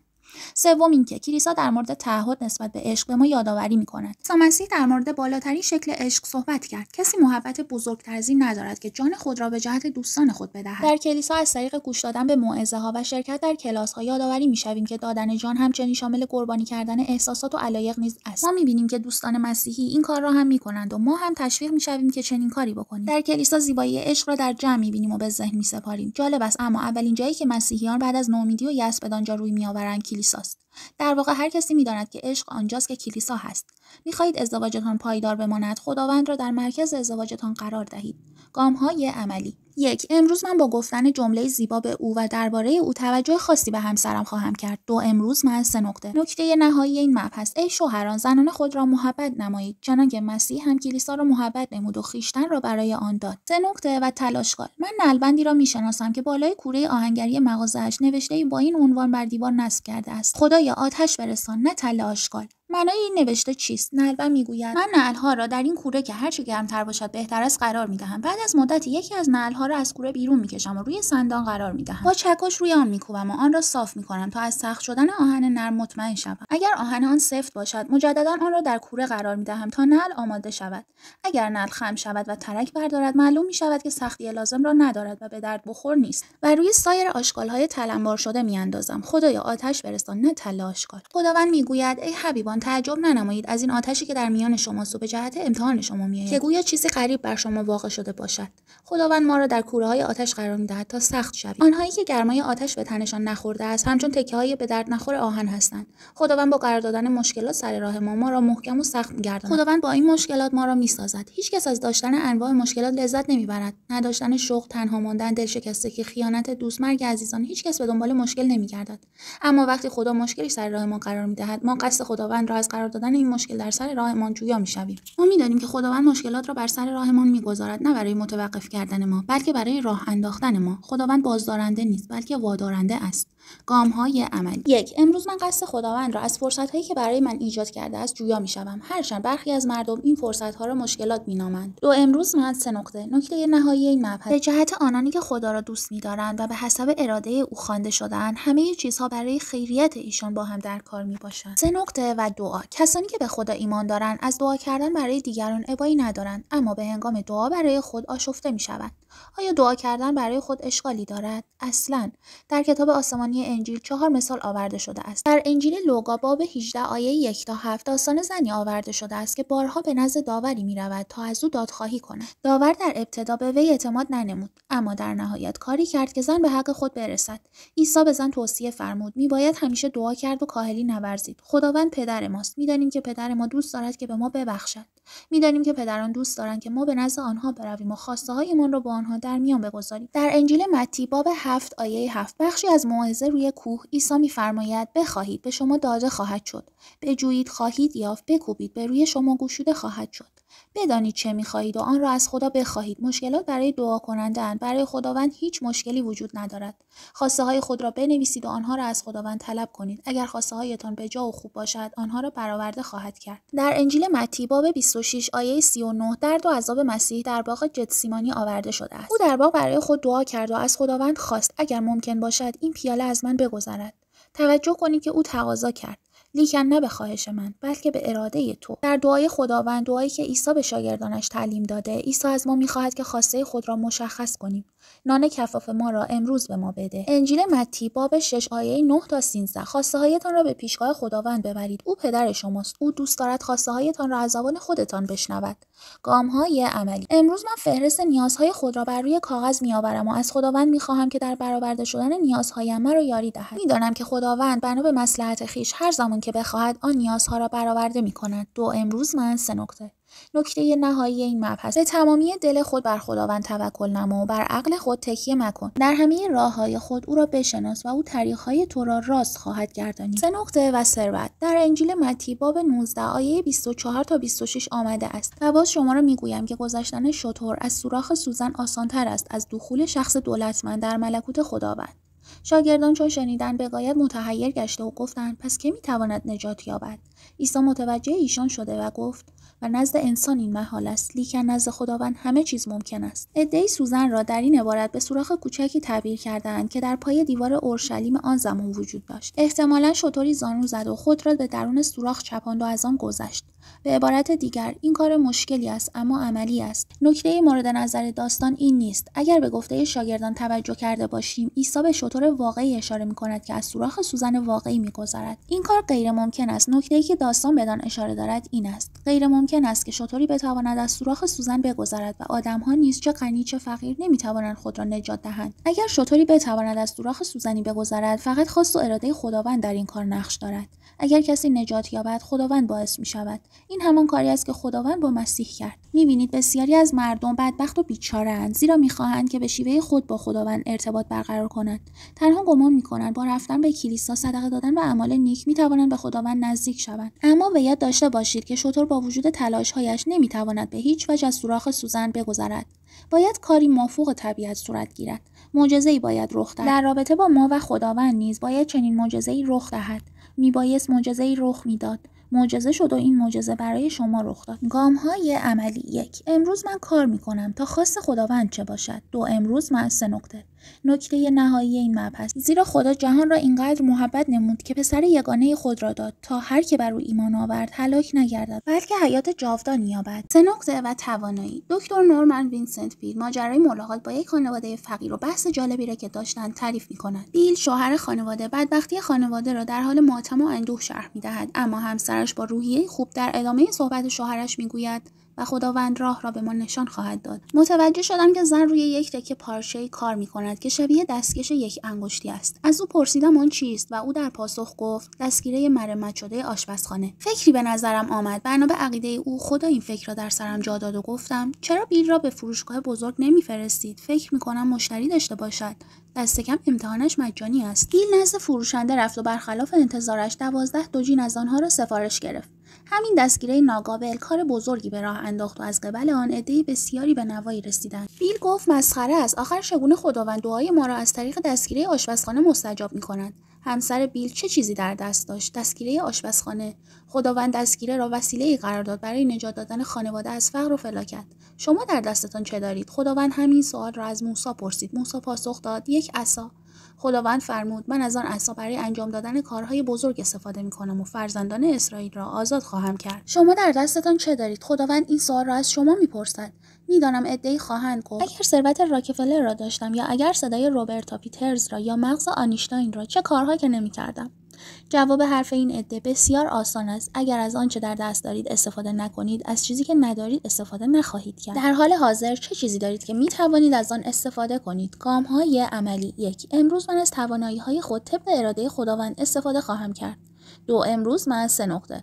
نکته نهایی این مبحث: این اندیشه را که بهتر از دیگران میتوانی کار آنها را انجام دهی کنار بگذار و کار خودت را بهتر انجام بده. 3 نکته و شکرگزاری: اخیراً مقاله از دوستم نیل گالاگر نویسنده برجسته درباره شکرگزاری خواندم. در اینجا نوشته او را میخوانید: امروز خدا را شکر میگویم که میتوانم ببینم رنگین کمان را، بارش برف را، خورشید طلایی را، غروب آفتاب را، میتوانم ببویم ماهی تازه را، لیموی تازه را، علف تازه چیده شده را، بچه پودر زده را، میتوانم بشنوم صدای عبور تریلی را، صدای زنگ تلفن را، موسیقی شاد و غمبار را، پچ‌پچ نوه‌ام را، میتوانم حس کنم آغوش همسرم را، سوز سرما و درد را، تپش قلبم و پلک زدنم را، رگبرگ‌های برگ را، میتوانم بچشم تندی غذا را، سیب زمینی برشته را و ماست نرم را، طعم پرتقال تازه برش خورده را، چای معطر دم کشیده را. امروز من شکرگزارم برای داشتن چشم، گوش، بینی، قدرت لمس و زبان، راه‌های شناخت خوبی‌های جهان و الطاف خداوند. امروز من شکرگزارم برای داشتن خانواده و دوستانم، سرنوشت و میهنم. امروز من برای همه چیز شکرگزارم. امروز من میگویم خدایا نعمت بسیاری به من دادی. نعمت دیگری میخواهم و آن دل خوش است. این فکر زیبا نیست؟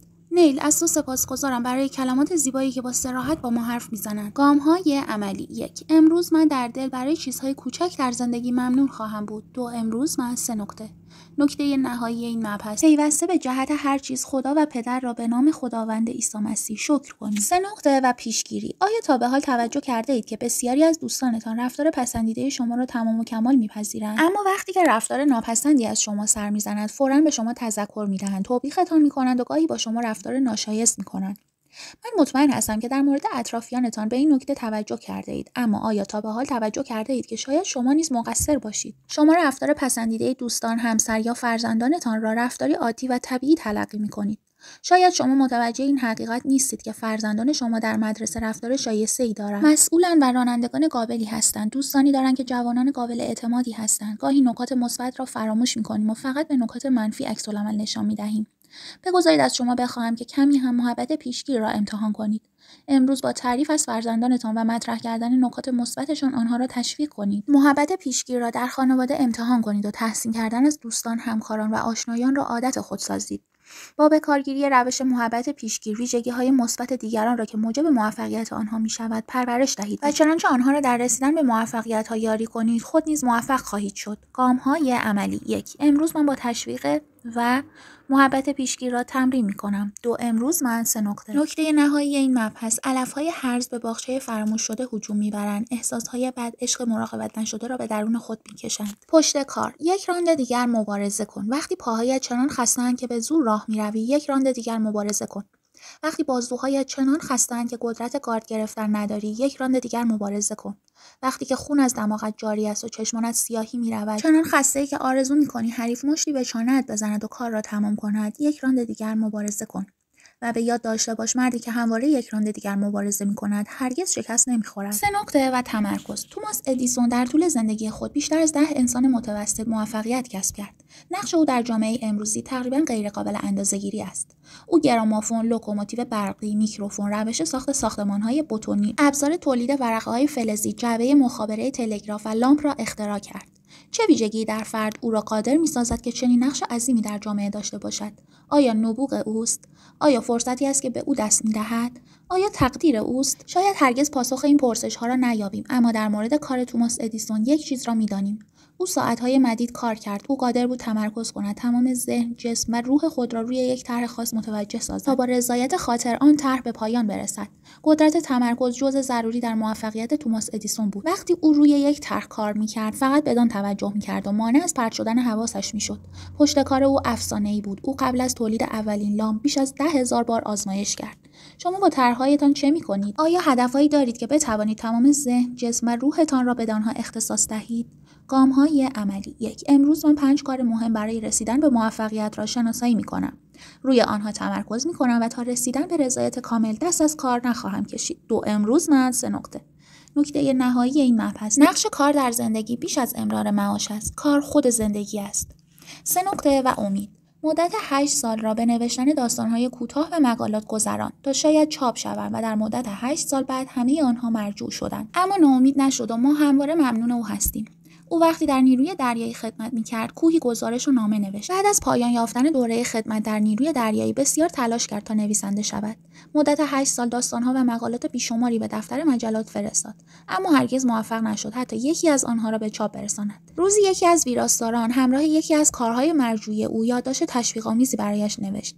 متن یادداشت چنین بود: تلاشت فوق‌العاده است. اشک در چشمان نویسنده جوان جمع شد و امیدی تازه گرفت. او اهل یأس نبود. دست آخر بعد از سالها تلاش کتابی نوشت که دنیا را عمیقاً تحت تاثیر قرار داد. عنوان کتابش را ریشه ها گذاشت، بلکه آلکس هیلی بعد از سالها تلاش و پشتکار بالاخره نتایج تلاش خود را وقتی که نویسنده موفق و با نفوذ دهه 70 شد دید.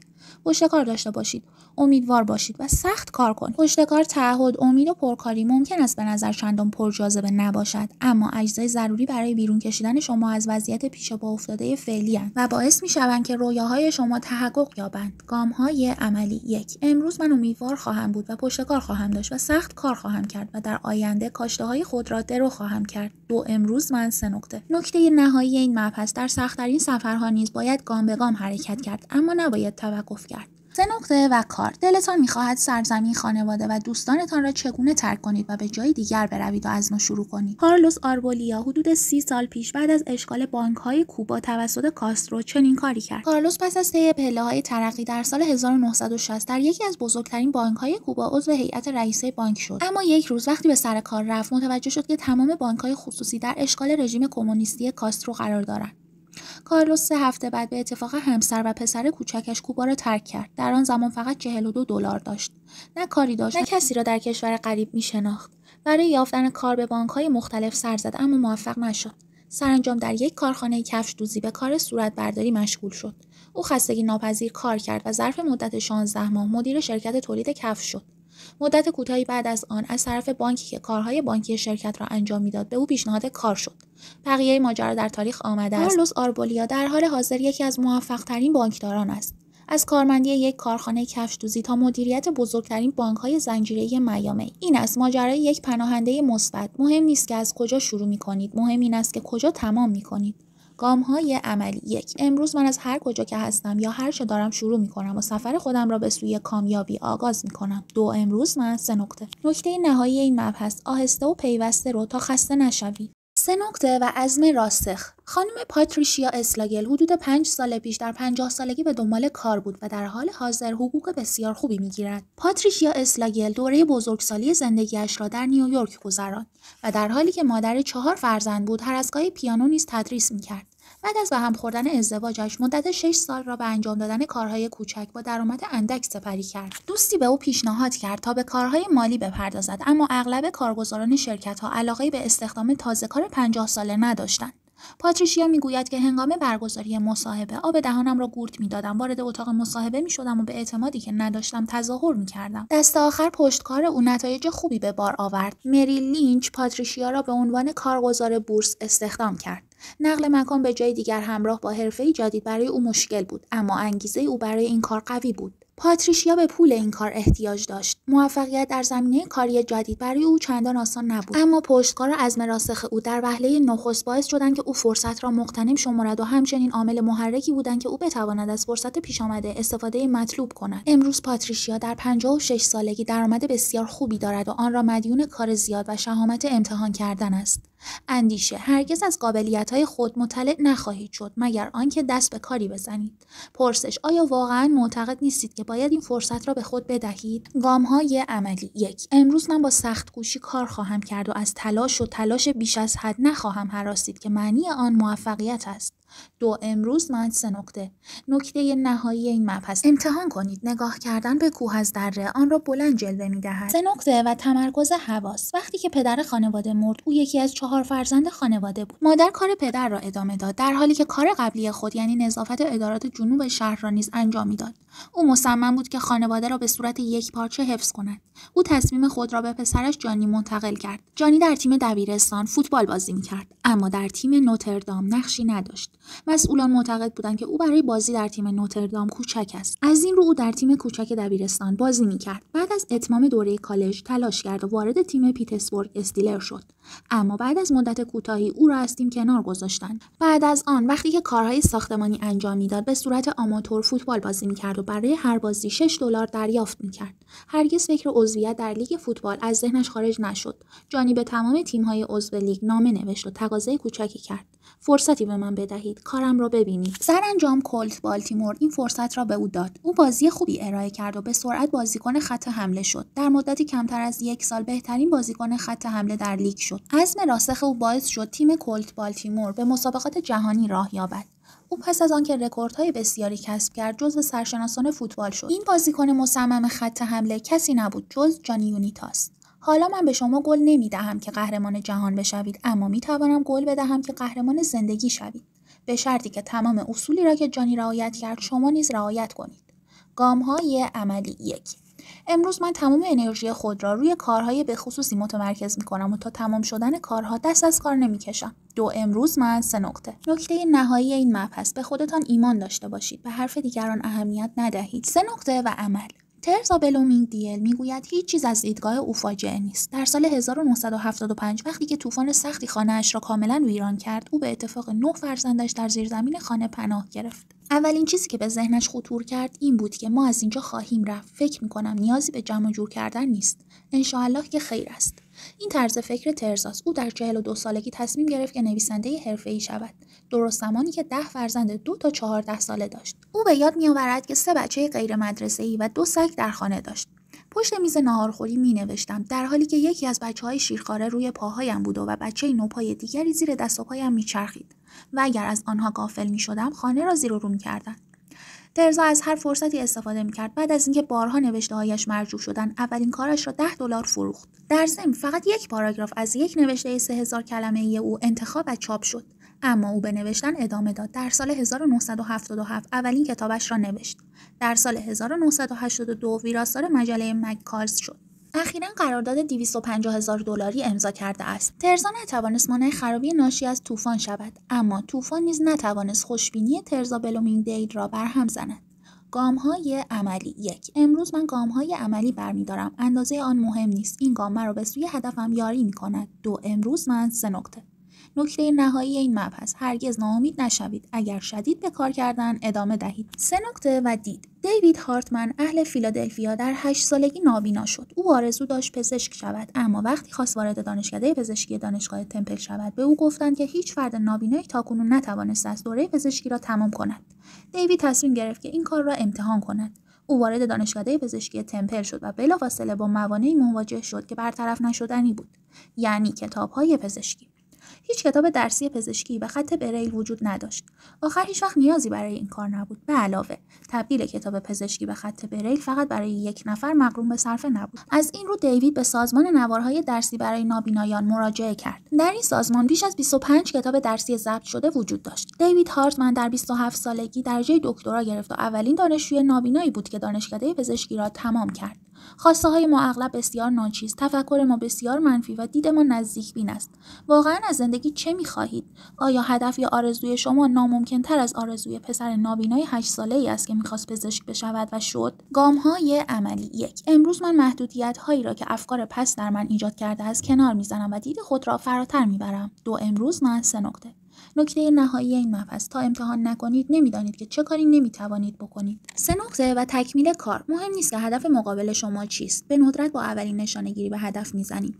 دسته توپخانه معمولا برای به هدف زدن از دیدبان‌های مقدم استفاده می‌کند. تیراندازهای با تجربه از تیر اول خود برای تخمین قدرت باد استفاده می‌کنند و بعد در پرتاب‌های بعدی به هدف می‌زنند. موفقیت در کسب و کار به ندرت در اولین تلاش رخ می‌دهد. ورزشکاران مهارت‌های خود را بعد از مدت‌ها تمرین کسب می‌کنند. نوازندگان پیانو و ویولن ساعت‌های بیشماری را به تمرین می‌پردازند. همانطور که استیو براون می‌گوید: هر کاری که ارزش انجام دادن داشته باشد، ارزش آن را دارد که ابتدا به صورت بد انجام شود تا نهایتا نتیجه مطلوب حاصل شود. اگر همه ما از ابتدا جراحان ماهری بودیم، بازیکنان بی‌رقیب گلف یا برندگان جوایز مسابقات بودیم، اجر و پاداش این مهارت‌ها و تلاش‌ها ناچیز می‌بود.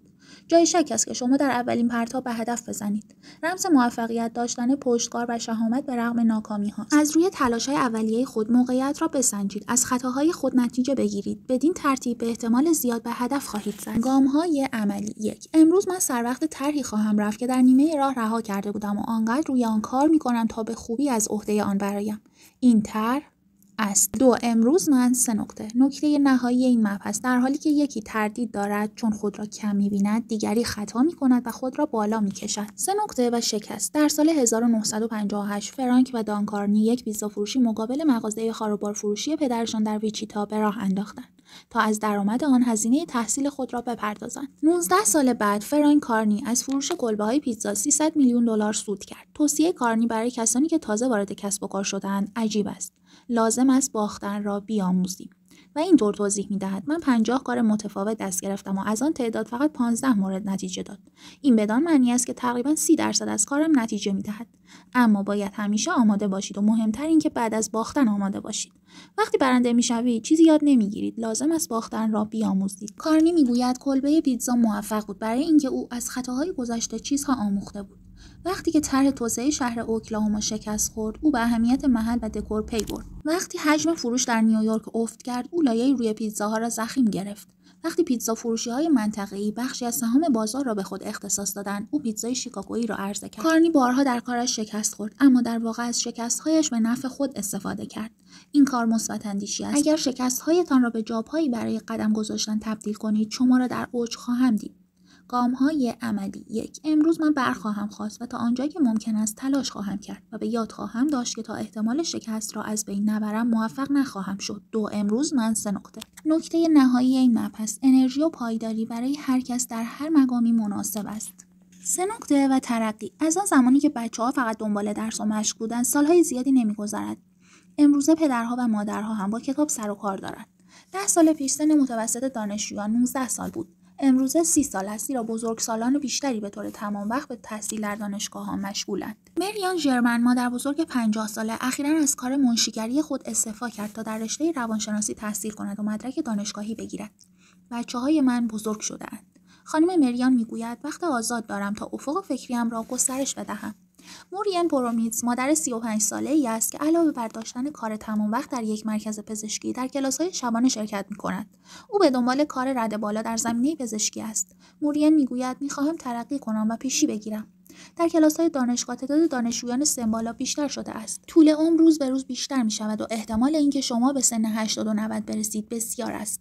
با آماده ساختن خود می‌توانید سال‌های باقی مانده عمرتان را به بهترین سال‌های عمرتان تبدیل کنید. به یاد داشته باشید آینده شما درست همان چیزی است که می‌سازید. 10 سال بعد 10 سال بر عمرتان افزوده می‌شود. سوال این است که آیا 10 سال جلوتر خواهید بود؟ گام‌های عملی. 1. امروز من روی طرح مفیدی که کنارم گذاشته بودم کار خواهم کرد. 2. امروز من 3 نکته. نکته نهایی این مبحث علاقه من به آینده است، زیرا بقیه عمرم را در کنار آینده خواهم گذراند. 3 نکته و موفقیت. ژانت لین مخلوط کاملی از انرژی و ظرافت است. در 15 سالگی اولین جایزه از 5 جایزه مربوط به اسکیت نمایشی زنان آمریکا را به خود اختصاص داد. در سال 1972 برنده مدال برنز المپیک زمستانی ژاپن شد.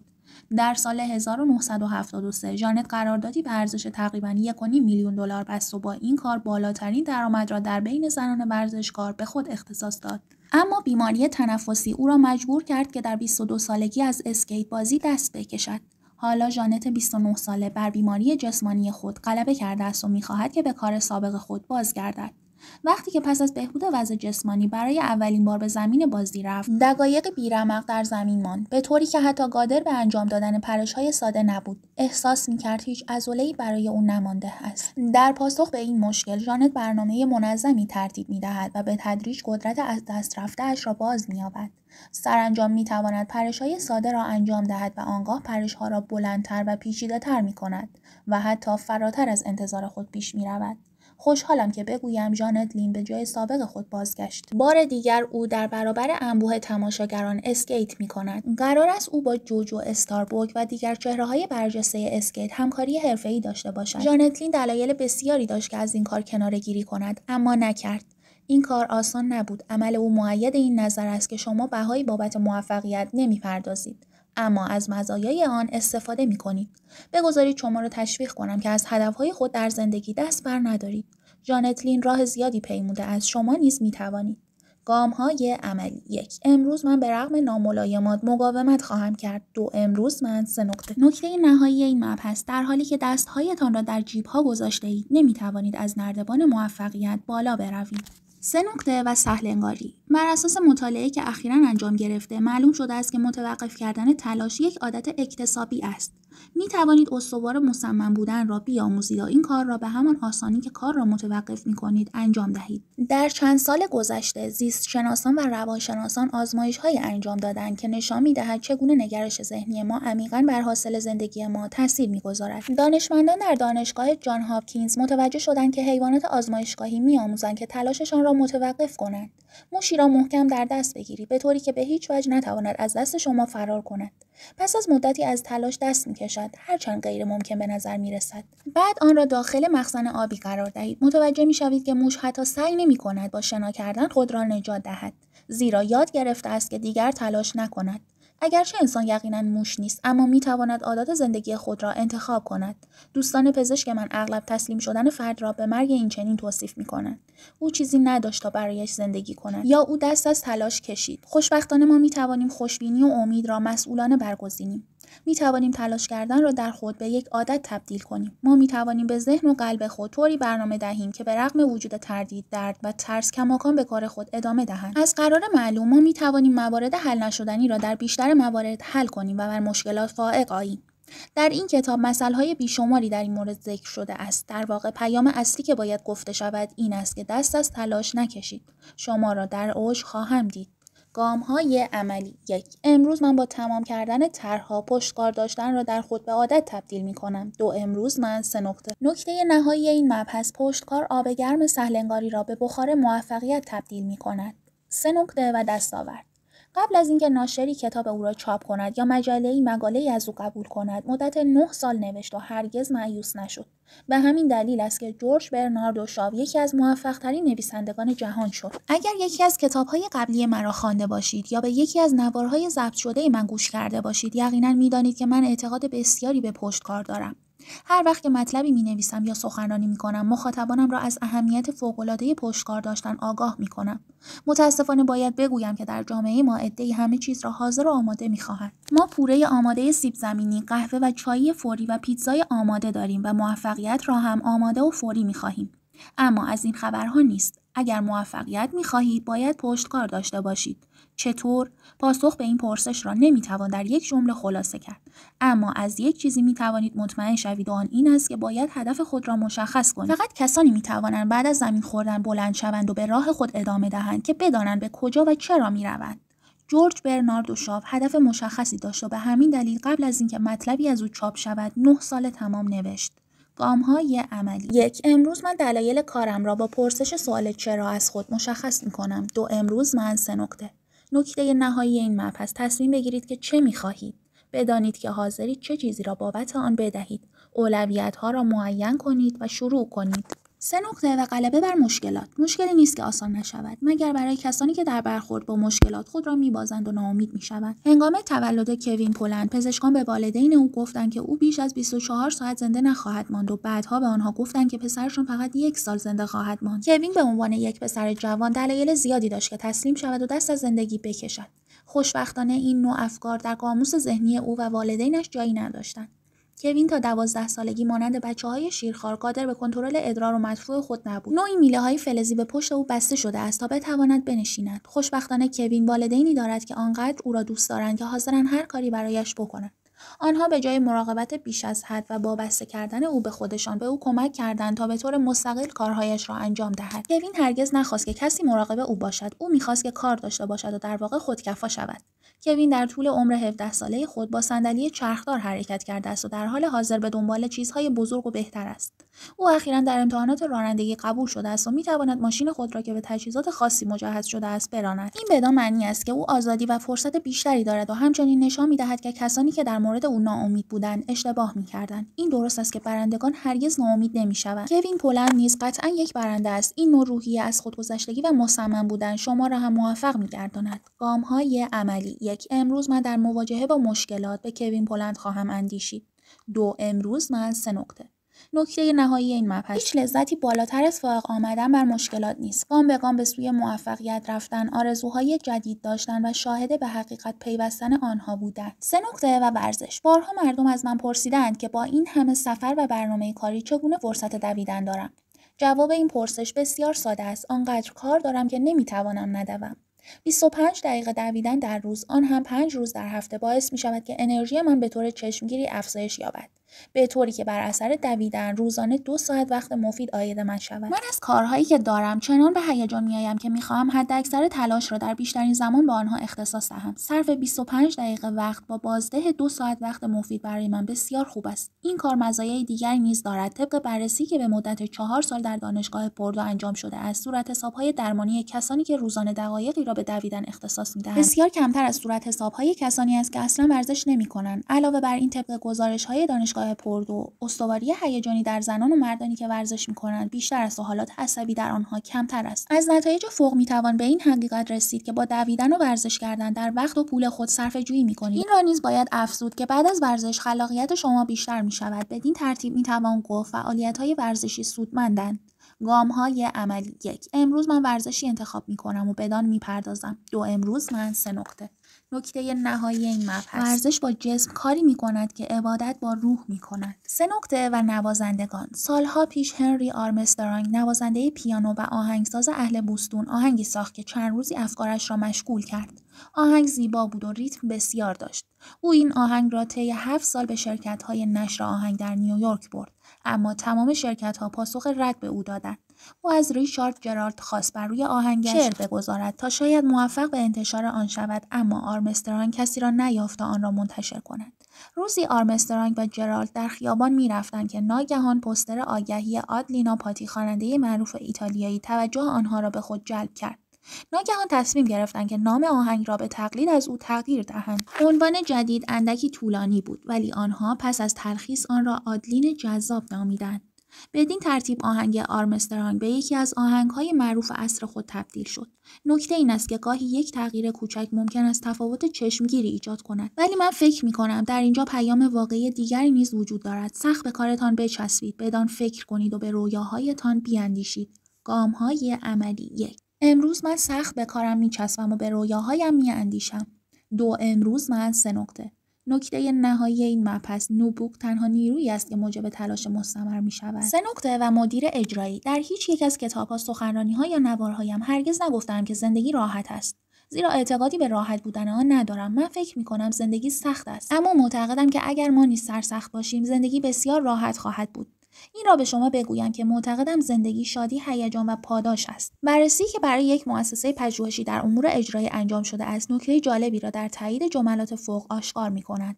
این بررسی نشان می‌دهد که 2/3 مدیران 150 شرکت عمده آمریکایی از ویژگی‌های جانشینی‌هایی که برای خود مناسب می‌دانند، تحمیل انضباط بر خود را مد نظر دارند. 89% آنها انضباط شخصی را بسیار مهم ارزیابی کردند. در واقع توانایی و خواست فرد به منضبط ساختن خویش و چسبیدن به کار مهمترین و پرطرفدارترین ویژگی مورد نظر آنهاست. من جدا معتقدم که اگر ما سرسخت و محکم باشیم، زندگی برای ما راحت‌تر خواهد بود. این نکته را رعایت کنید و مطمئن باشید که درهای فرصت ناگهان و هرچه بیشتر برای شما باز خواهند شد. گام‌های عملی 1. امروز من انضباط شخصی را مهمترین شرط لازم می‌دانم و در پی آن هستم. 2. امروز من 3 نکته. نکته نهایی این مبحث، کسی که بر خود حاکم است و بر خشم، امیال و ترس مسلط است، بسیار با ارزش‌تر از پادشاه است. 3 نکته و تلاش نه چندان جدی. وقتی که پسر بچه بودم، در روزهای گرم تابستان با دوستانم از روی شاخه‌های درخت چنار به داخل نهر آب می‌پریدیم. 1-2 تن از رفقایم چنان عجیب به داخل آب می‌پریدند که تقریباً هر کس دیگر به خود می‌بالید که مثل آنها بپرد. آنها می‌توانستند بعد از چرخش کامل به جلو با دقت روی آب فرود بیایند. در این نوع شیرجه‌ها حد وسط وجود نداشت. شیرجه الکی معنایی نداشت، زیرا کوچکترین تحمل باعث می‌شد که فرد با شکم به سطح آب فرود بیاید. این اصل معمولاً در کلیه موارد زندگی مصداق دارد. اگر تعهد شما چندان جدی نباشد، موفقیت شما غیر ممکن است. زیرا وقتی که وضع سخت می‌شود و تلاش فوق‌العاده لازم است، قدرتی برای تلاش باقی نمی‌ماند. وقتی به صورت تفننی کار می‌کنید، فقط اندکی از آن را انجام می‌دهید. یا به هر قسمتی دست می‌کشید یا نگاهی بدان می‌اندازید، قطعاً توی پوز شما می‌خورد. در بازی توأم با موفقیت و شادی، قانون همه یا هیچ صادق است. تعهد کامل کلید موفقیت شماست. بسیار تلاش کنید. فرق بین موفقیت و شکست اغلب فرق بین تعهد کامل و تلاش نه چندان جدی است. گام‌های عملی 1. امروز من تصدیق می‌کنم. تعهد کلید اولیه‌ای است برای رسیدن به هدف‌هایم. 2. امروز من 3 نکته. نکته نهایی این مبحث، شما نمی‌توانید با خالی کردن شانه از مسئولیت امروز از مسئولیت فردا شانه خالی کنید. 3 نکته و چیزهای کوچک. تای کاپ چند سال بعد از بازنشستگی در مصاحبه‌ای شرکت کرد و از او سوال شد که چرا بعد از قرار گرفتن در پایه اول حالت عصبی پیدا می‌کرد. بزرگترین بازیکن بیسبال دیترویت برآشفته شد و گفت که چنین چیزی نبوده است. گزارشگر که می‌خواست مصاحبه را دلنشین کند به شوخی گفت: خب آقای کاپ، هر وقت که شما در پایه اول قرار می‌گرفتید به کیسه ضربه می‌زدید تا توپزن آماده زدن توپ می‌شد. خب این کار اگر عصبانیت نیست پس چیست؟ تایکاپ به او نگاه کرد، لبخندی زد و گفت: پسرم، بگذار برایت توضیح بدهم. وقتی من در پایه اول قرار می گرفتم قطعا عصبی نبودم، اما در اوایل کارم متوجه شدم که وقتی کیسه پایه اول را با پا میزنم به طوری که آن را 4-5 سانتی متر به طرف پایه دوم میراندم، به همان اندازه قدرت میافتم که پایه دوم را از آن خود کنم. آیا تعجب دارد که تایکاپ نزدیک به نیم قرن رکورددار پایه‌ها بود تا اینکه لو بروک رکورد او را شکست؟ بله، همین چیزهای کوچک است که در بیسبال و در زندگی موجب بروز تفاوت‌های فاحش می‌شود. گام‌های عملی 1. امروز من تا آنجا که ممکن باشد از فرصت‌های پیش آمده استفاده خواهم کرد. 2. امروز من 3 نکته. نکته نهایی این مبحث، خوششانسی یعنی شناسایی فرصت‌های پیش آمده و استفاده کردن از آنها. 3 نکته و بازنشستگی. بر اساس بررسی که در چند صنعت عمده در جهان صورت گرفته است، نیمی از کارگران که به سن بازنشستگی میرسند بر سر کار باقی میمانند. دلایل این کار بسیار متفاوت است، اما یک امکان این است که مدیران ارزش تجربه و دانش را در شرکت‌ها می‌دانند. به نوشته ادوین میلر در کتابش تحت عنوان مدیریت منابع انسانی، پایین‌ترین حد فعالیت خلاق در گروه سنی 21 تا 50 سال است. در گروه سنی بالای 50 سال فعالیت‌های خلاق افزایش می‌یابد و برخلاف تصور عده‌ای از مردم کم نمی‌شود. معمولاً اوج شکوفایی در کارکنان بخش فروش بعد از 55 سالگی است. فروشندگان مسن‌تر معمولاً به دلیل داشتن سالها تجربه در کار با مردم وابسته‌تر و با کفایت ترند. مدیران باید قدر و منزلت کارمندان مسن خود را بدانند. اگر شما 50 یا بالای 50 سال دارید، باید بدانید که خلاق‌ترین سالهای زندگی را در پیش رو دارید. اگر شما را مجبور به بازنشسته شدن کردند، بدانید که تجربه و خرد شما مورد نیاز بازار است. عزیزان، بدان بچسبید که بهترین ها برایتان پیش خواهد آمد. گام‌های عملی. 1. امروز من به خاطر خواهم سپرد که به رغم سنم بهترین ها برایم پیش خواهد آمد. 2. امروز من 3 نکته. نکته نهایی این مبحث: نباید نگران آثار گذر عمر بر چهره باشید. دنیا بداند که چین و چروک‌های صورت، کنده‌کاری‌های تجربه و خطوط شخصیت‌اند. 3 نکته و لبه پیروزی. به نظر می‌آید که لبه پیروزی عنوان بسیار خوبی برای کتاب باشد. البته همینطور هم هست. باب اوتیز نظرها و اندیشه‌هایی را در مورد تفاوت اسرارآمیز بین برد و باخت جمع‌آوری کرده است. او جی سیمپسون میگوید برنده شدن قابلیتی می‌خواهد که آن هم خودشناسی است. دان دیر دورف، ورزشکار پرطرفدار، معتقد است که سخت باید خود را بشناسم. شناخت دیگران مهم نیست، زیرا می‌دانم اگر روشم درست باشد شکست نخواهم خورد. جمله فوق تقریباً برای هر کاری مصداق دارد. راجر استاباک معتقد است لبه‌ای که از آن صحبت می‌کنیم اعتماد به نفسی است که زاده آمادگی است. اعتماد به نفس در 2 دقیقه آخر بازی از روزها، هفته‌ها، ماه‌ها و حتی سال‌ها کار سخت نشأت می‌گیرد. جالب است که کار و زندگیمان را می‌توانیم به سادگی بر این اصول منطبق کنیم. به شما قول می‌دهم که بتوانید زندگی خود را مطابق با این اصول پیش ببرید. شما نیز صاحب اعتماد به نفس خواهید شد و موفقیت‌های بیشتری کسب خواهید کرد. گام‌های عملی. 1. امروز من ابتدا خود را خواهم شناخت و با علم به این که اگر مراقب خود باشم شکست نخواهم خورد، بر روش کارم تمرکز خواهم کرد. 2. امروز من 3 نکته. نکته نهایی این مبحث: عملی که هر انسان انجام می‌دهد با علم به این که عمل او آشکار نمی‌شود، معیار سنجش شخصیت واقعی اوست. 3 نکته و هدف. استقامت عامل کلیدی در رسیدن به موفقیت بعد از هر تلاشی است. این تلاش ممکن است از هر نوع فروش، بازی فوتبال یا حتی ازدواج موفق باشد. فروشنده کالا باید در روش فروش خود اصرار ورزد و تیم فوتبال موفق بر نقطه ضعف دفاع تیم حریف مکررا ضربه بزند. اگر در حال حاضر روی طرحی کار می‌کنید و به نظر می‌آید کارتان پیش نمی‌رود و به قولی درجا می‌زنید، اجازه بدهید از شما بخواهم که به توصیه استاندال نویسنده عمل کنید. توصیه او این است: اگر به هدف نزدیک شده اید، باید مرتباً شلیک کنید. فقط به هدف خود بیاندیشید، به هدف خود دقیق شوید، جزئیات آن را در نظر آورید و به شلیک ادامه دهید. بیشترین احتمال موفقیت شما در پس تعقیب بی‌امان هدف است. به وسط نشانه شلیک کنید، حتی زمانی که به نظر می‌آید درجا می‌زنید یا وقتی که موانع ظاهراً قابل رفع نیستند. شما باید شهامت و اعتماد به نفس داشته باشید و سخت تلاش کنید. گام‌های عملی. 1. امروز من هدف خود را شناسایی و به آن شلیک خواهم کرد. 2. امروز من 3 نکته. نکته نهایی این مبحث: شکست اغلب نشانه کمی استقامت است. 3 نکته و فروش. همه ما فروشنده ایم. عده‌ای از ما به معنای واقعی کلمه فروشنده ایم. کالایی برای فروش داریم و این بدان معناست که به دنبال مشتری می‌گردیم.